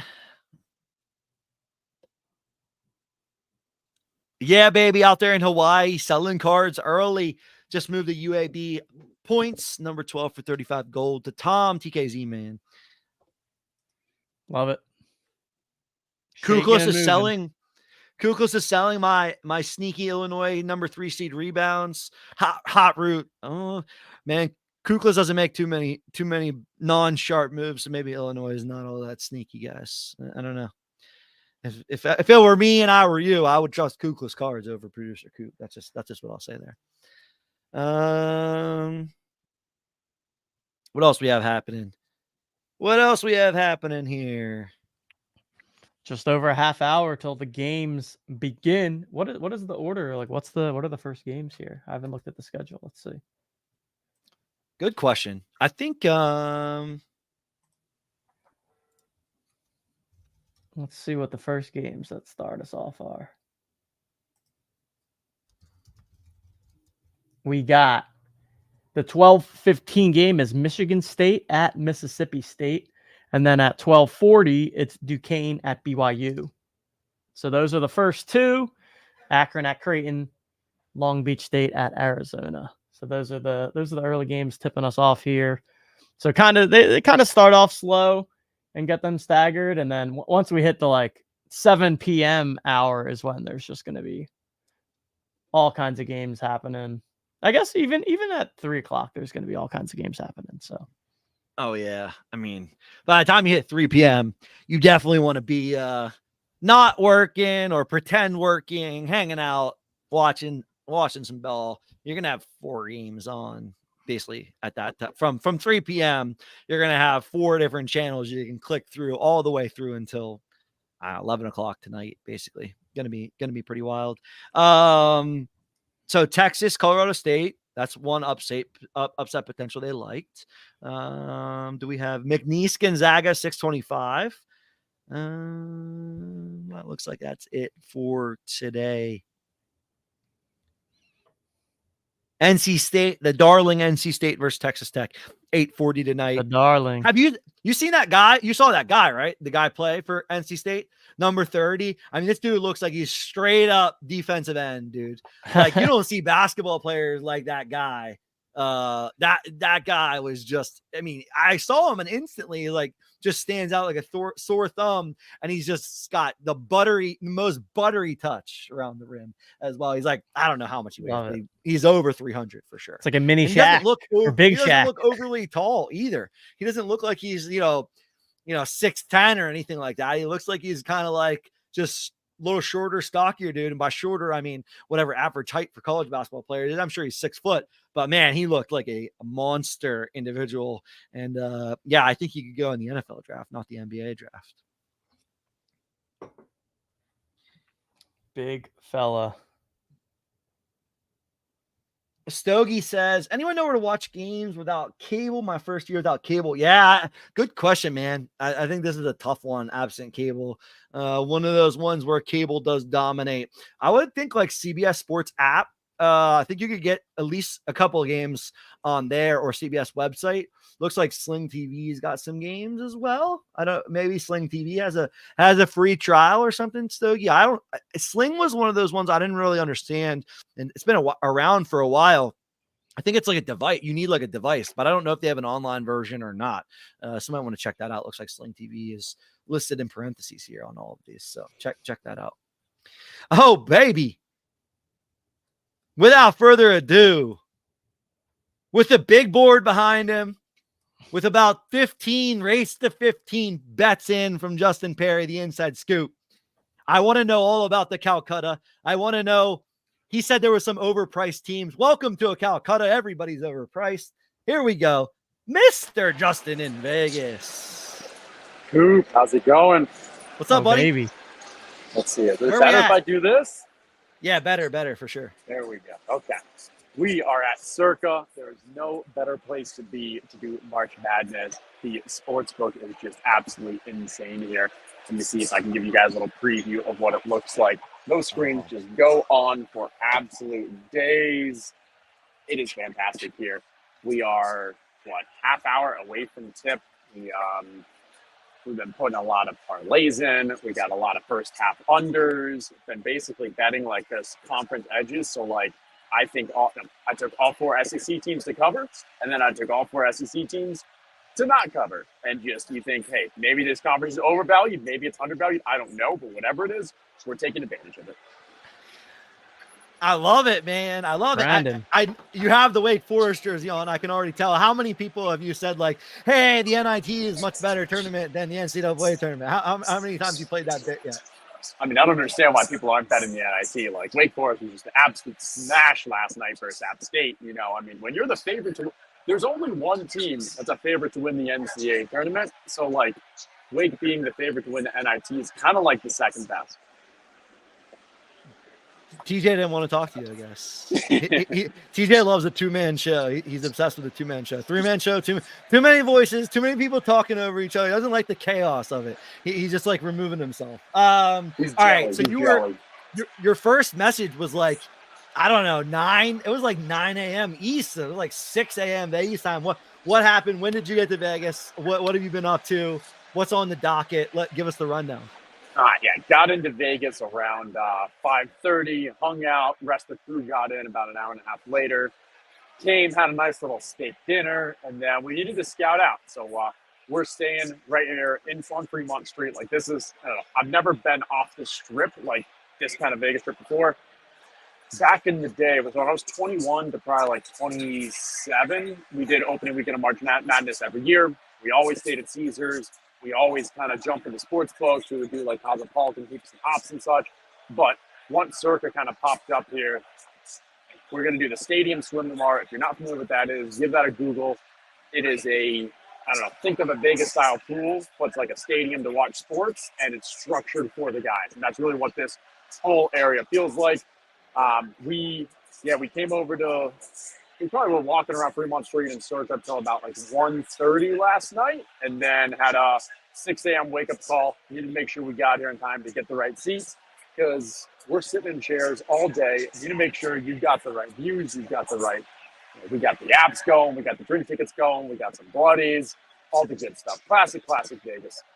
You sound jazzed up, man. I'm super jealous right now. You sound like you're literally just got to Vegas. You did it perfect on night 1. took it a little easy. Of course, stayed up a little too late, but man, that alarm hit and you seem jazzed and ready to go. It's what is it? 8:45 a.m. right there in Vegas, and he is ready to roll, folks. It's going to be 8:45 till 9 p.m. Vegas time. You got 12 hours in the seats over there. Plenty of light beers flowing. Mix in some waters, buddy. Mix in some waters. Yeah, I mean, we don't need to go into the details, but I did a so my wife, like a couple weeks ago, she did a. We don't need to go into the details, folks, but this he's is a going to fun go one. into the details. Food sensitivity test where they like send in hair and it tells you like where your food sensitivities are. And I'm like, this stuff is bullshit. Like, I'm at least going to try it. So I send mine in.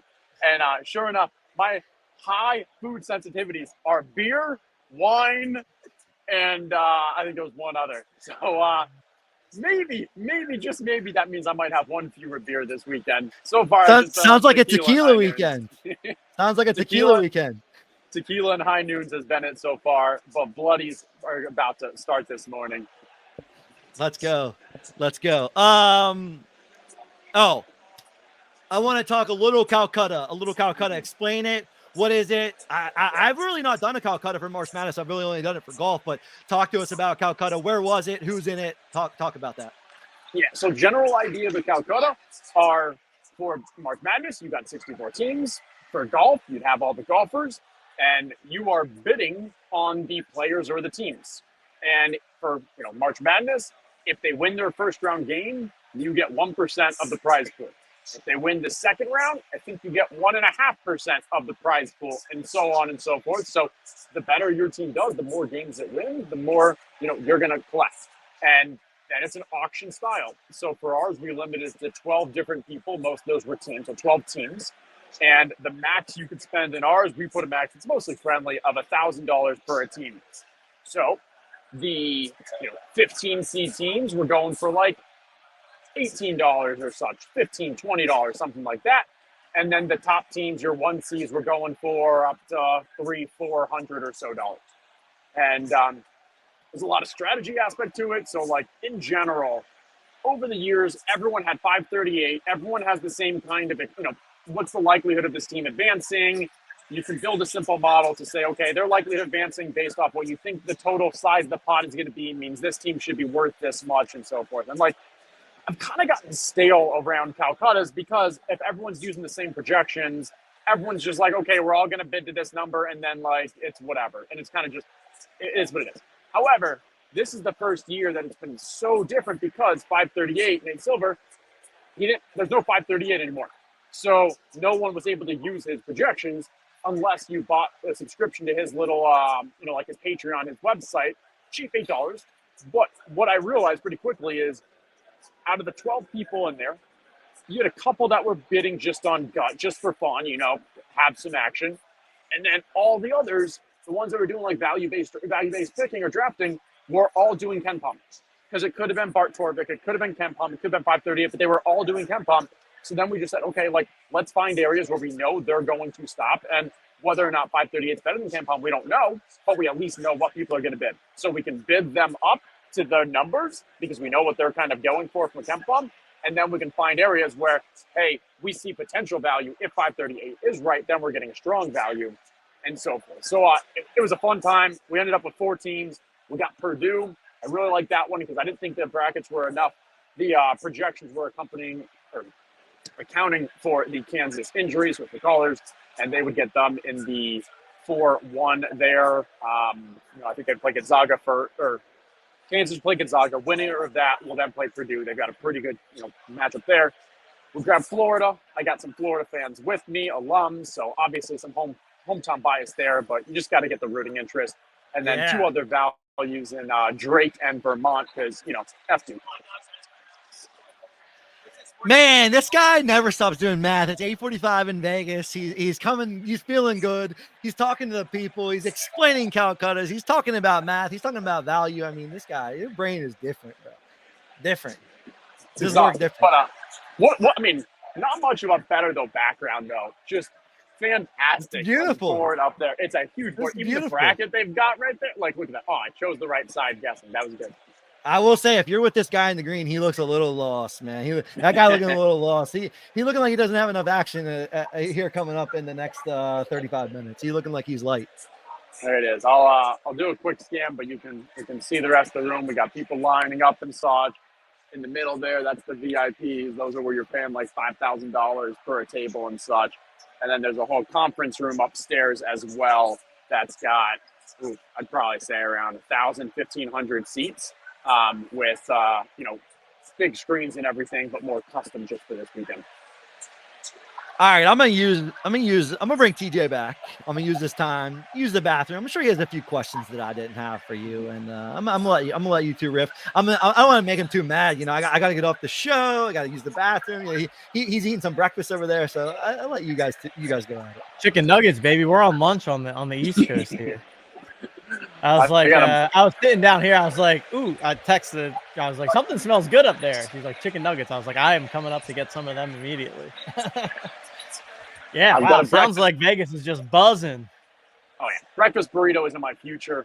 It's got to wait a little longer before I'm loading that in the stomach, but they've got barbecue catering, so that's going to be my kind of go-to for the day. You guys were up early today, huh? I mean, you kind of have to be. Like you said, it makes sense to get a good spot and just post up, because it's definitely got to be one of those things where once people get their spot, they ain't leaving. No chance. Yeah, like I never. would say my wake-up call was 6 a.m. I showed up here at 6:30, and I honestly did not know what to expect. Like, you could have told me there were 100 people would have been waiting at that time, and I would have been shocked. Turns out we were one of the early ones. There was like a small group. Then around 7:15 is when it really started pumping through, and ended up around 100 people in line by, 7:30 or so, when shortly before they opened. Love it. Yeah, it's still on my list. Cupe and I were talking before you got on about how March Madness has to be a top time to be in Vegas. I was saying maybe number 2, because for me, I like when we went this past summer when it was World Series of Poker times. That was great. Summer League, but I mean March Madness is, and this is, you said you did this every year for forever. So when I was younger, 21 to 27, that was just every single year we would do it. That was kind of the annual boys trip. Actually funny. So I was hearing a story. One of the guys I'm with, his friends are here and they do this regularly. But what they do is they literally every day just play poker, and they find the poker rooms that have like the games. And so they'll do a noon tournament each day, play in that noon tournament, stay there until everyone either gets out. And when the day's over, you then kind of go into your nighttime. But they just love playing poker, and you've got TVs enough to watch the games. You can bet on the app. I was like, I don't hate it. I like wouldn't be the worst thing. I like that. That's I would definitely see myself doing that, actually, because it's the ultimate just multitasking. You can play some cards, you can have your free drinks while you do it, you can watch the games, you can bet from your phone. Yeah, that's getting all the action, all the activity going at once. That's the beauty of Vegas, man. You can just multitask away. What are the mobile apps like? Can you bet from the phone? You just can't do DraftKings FanDuel. So you need a physical location, and you have to go to that physical location to create an account and deposit money. So I'm at Circa. Any of these booths over here where you can go and make in-person bets, you can also go give them $500. They'll load that $500 onto your app, and then you can make bets from your app. And then when you want to cash out, you got to go back. So I would say it's definitely nicer, because back in the day, holy shit, the lines were insane for making bets. The hour or so before the games kind of a slate of games started. But now it's not nearly as bad because so many people are just on the app. But yeah, no DraftKings, no FanDuel. Unfortunately, I can't do any, I could, but let's say I want to pick Purdue to win it all.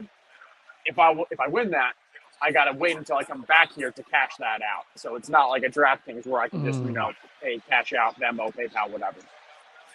Makes sense. Vegas, baby. Nothing like it. How's everything else going? How's our TOC Madness going? It's going good. We got 141,000 gold in the prize pool now, so creeping up on the 150K gold number. We talked through the thrill packs. People were pumped about that. Ace, John, and Stogie, shockingly, were super pumped about that in chat. The gambler's paradise right there. I mean, $5 a pop, and you hope for the best. Such degen, so much fun. When we were talking about it, and it just sounded awesome. It's like, we just want to rip packs. Let's just make some cheap thrill packs. Like, just rip them. Maybe you get some good stuff. Maybe you don't. Worst case, you get some exchange cards. And I think it's gonna be fun. People just love to rip the packs, man. I think that's I always say, but that's one of the things that I've learned over the past couple of years is you can rip packs. I love ripping packs myself. Oh, yeah. Everyone, there's nothing better. All right. I'm sure Cupe is gonna be back soon, so I gotta ask you, bracket, what'd you go with? Who's winning? Yeah, so I have Arizona as my champion. I think I saw them like 4th or 5th in overall odds. I like them. I got your Auburn going to the Final Four too, so I went with that upset over UConn. But then I got Arizona beating Auburn, and then on the other side, I went with both the 1 seeds. So I went with both Houston and Purdue. So Final Four there: Auburn, Arizona, Houston, Purdue. I got Arizona over Purdue in the final, and then I got like a couple. I didn't go too crazy, but I got a couple, 11, 12 type seeds winning a game. But mostly you probably got New Mexico. I got the New Mexico, Nevada, like everyone. Yeah. The chalky I ended up making small changes. I still have Auburn over Connecticut. Okay. But I went Iowa State out of that bracket. Okay. Thought process being Auburn, UConn, both just such good teams. That's going to be a tough game either way. Iowa State's also a great team. Maybe they get like the letdown game after that big battle between those two. And then I ended up having Iowa State beating Houston in the championship. Also have Arizona in the Final Four and Purdue as the 4th as well. Like it.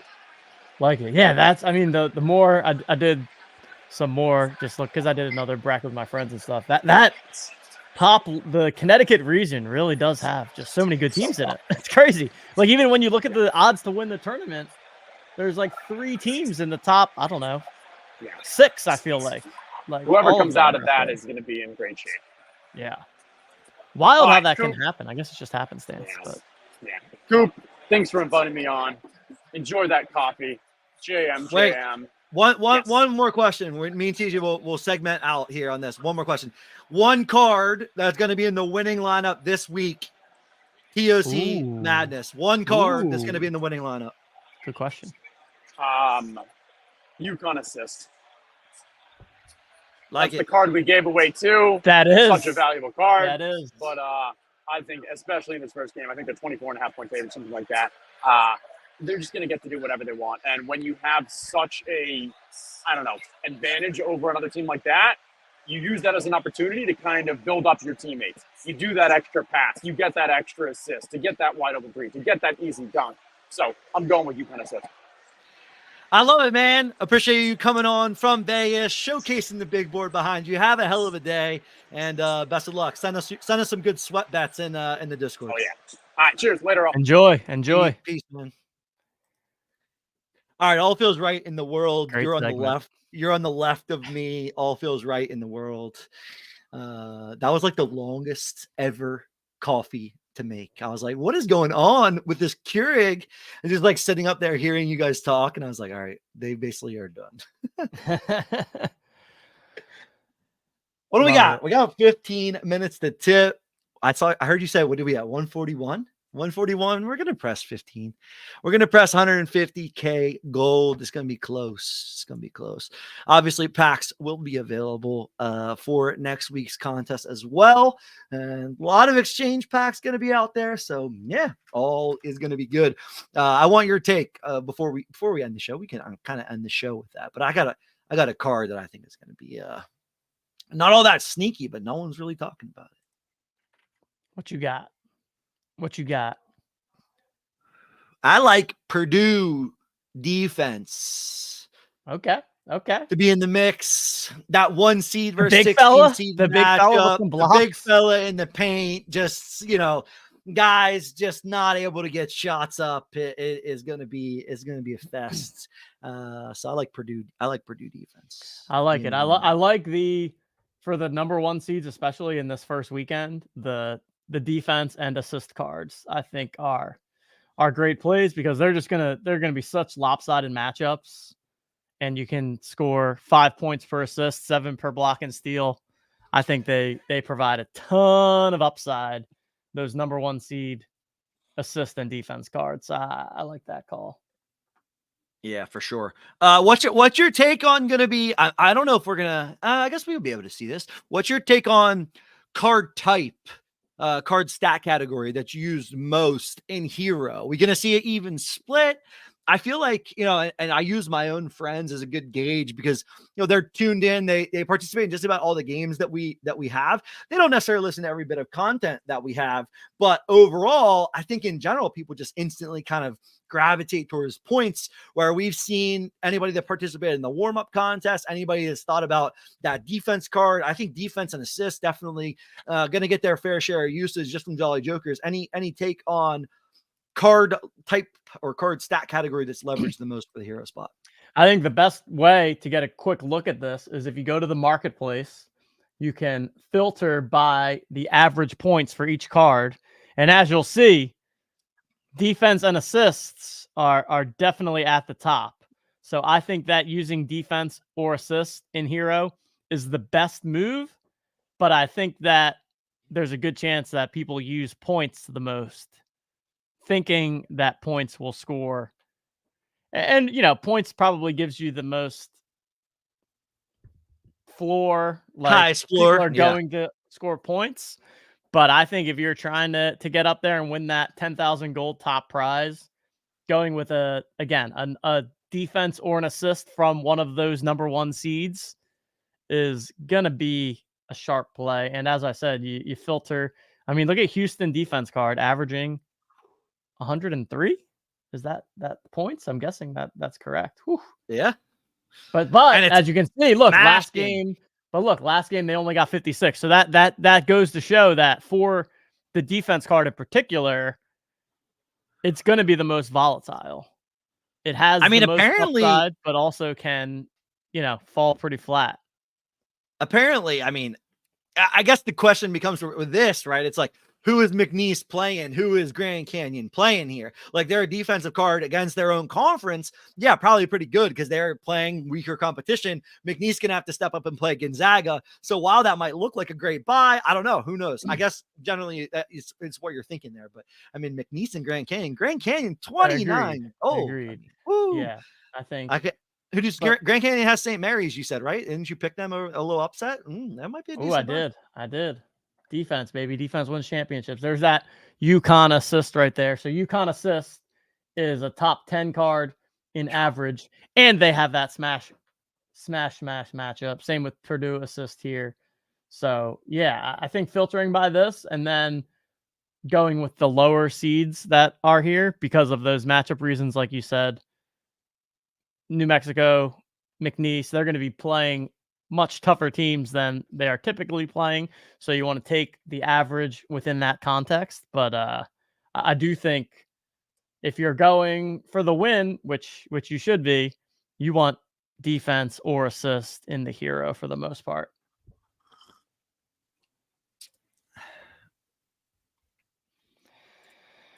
Ten minutes. Who you got? Card that's going to be in the winning lineup. Who you got? I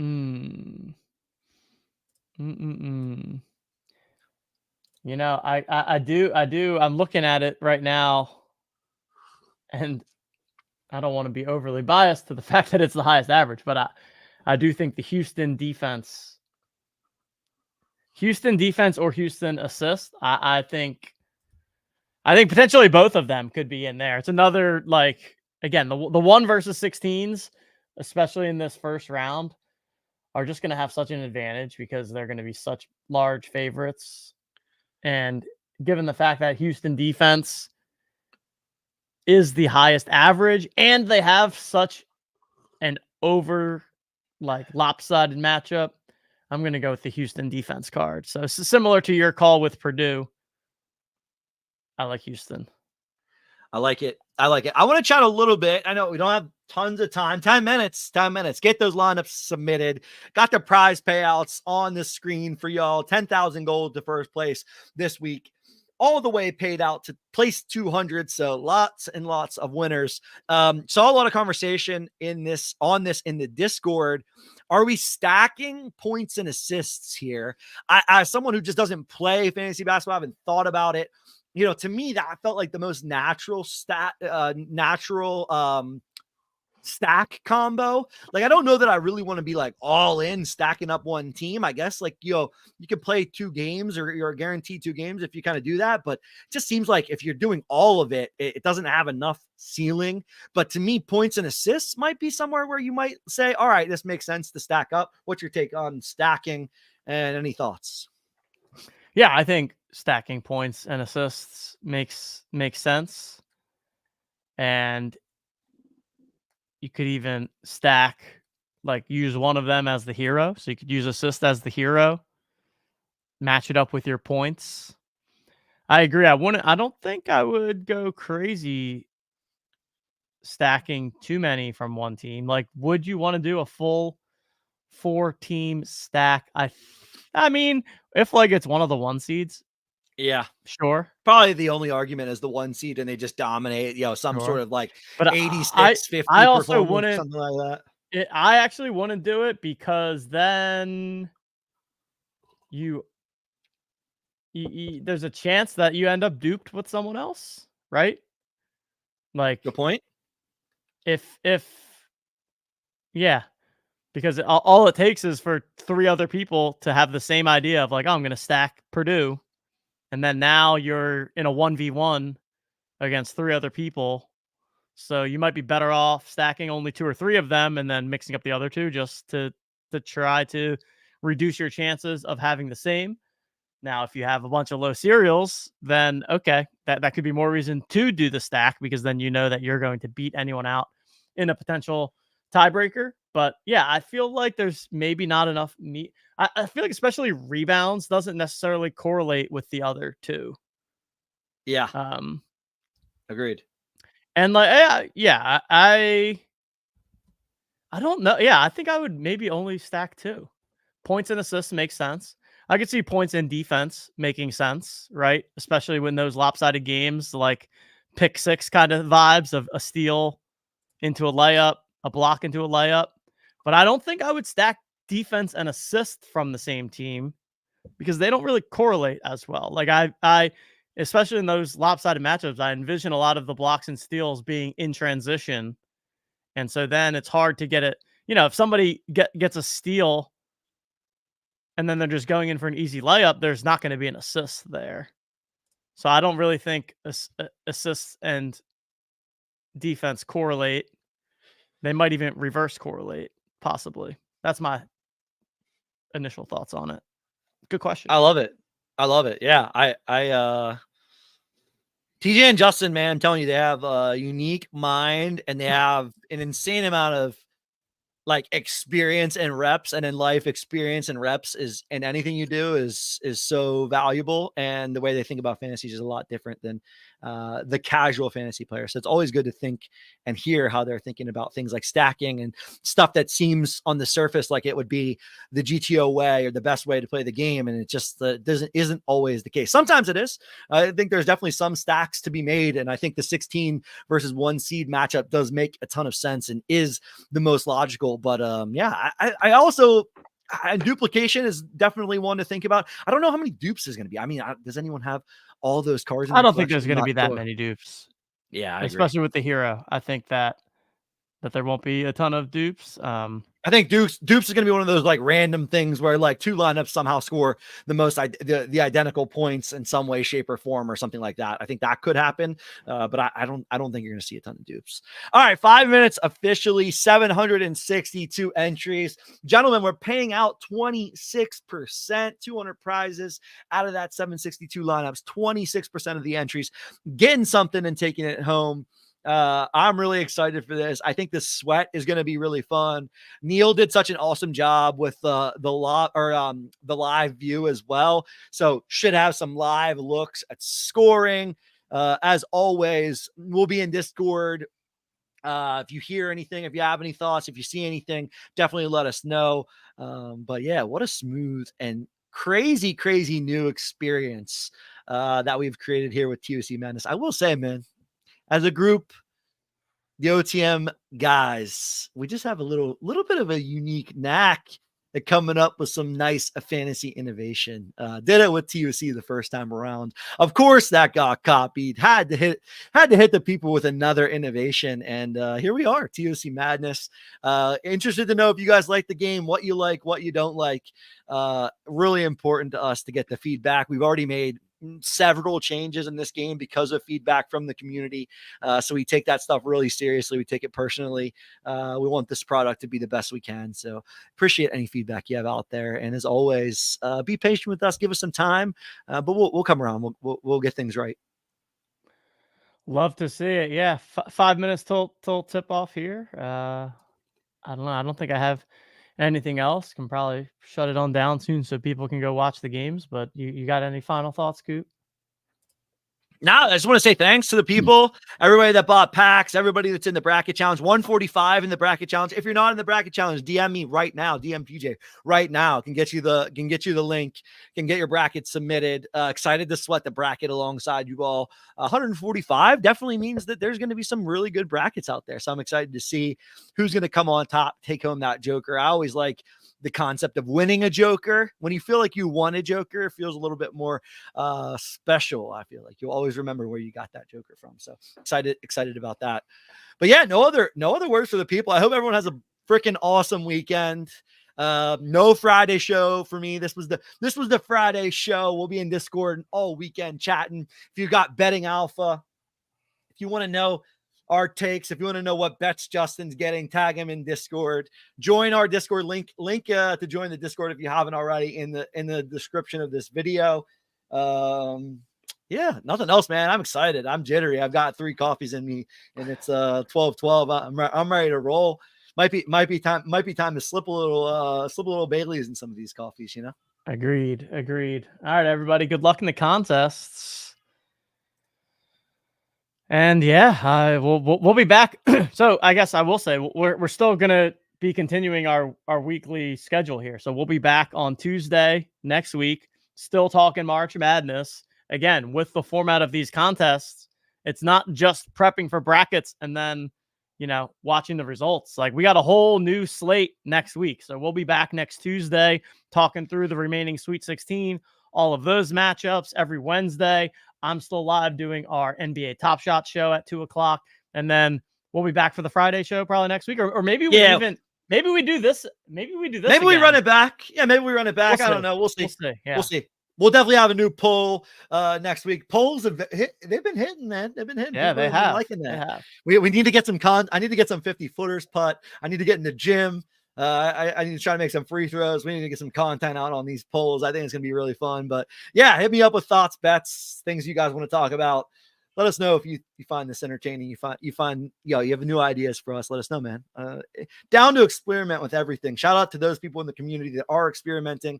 Glib and others mocking up the JJ Mafia. Lots of stuff coming from Jolly Jokers and from OTM. So yeah, super pumped, and enjoy your weekend, man. Have a great long weekend. I hope everyone's hitting a happy hour today. Hope everyone's got a half of a day Friday tomorrow at most, and enjoy yourselves. One of the best times of the year.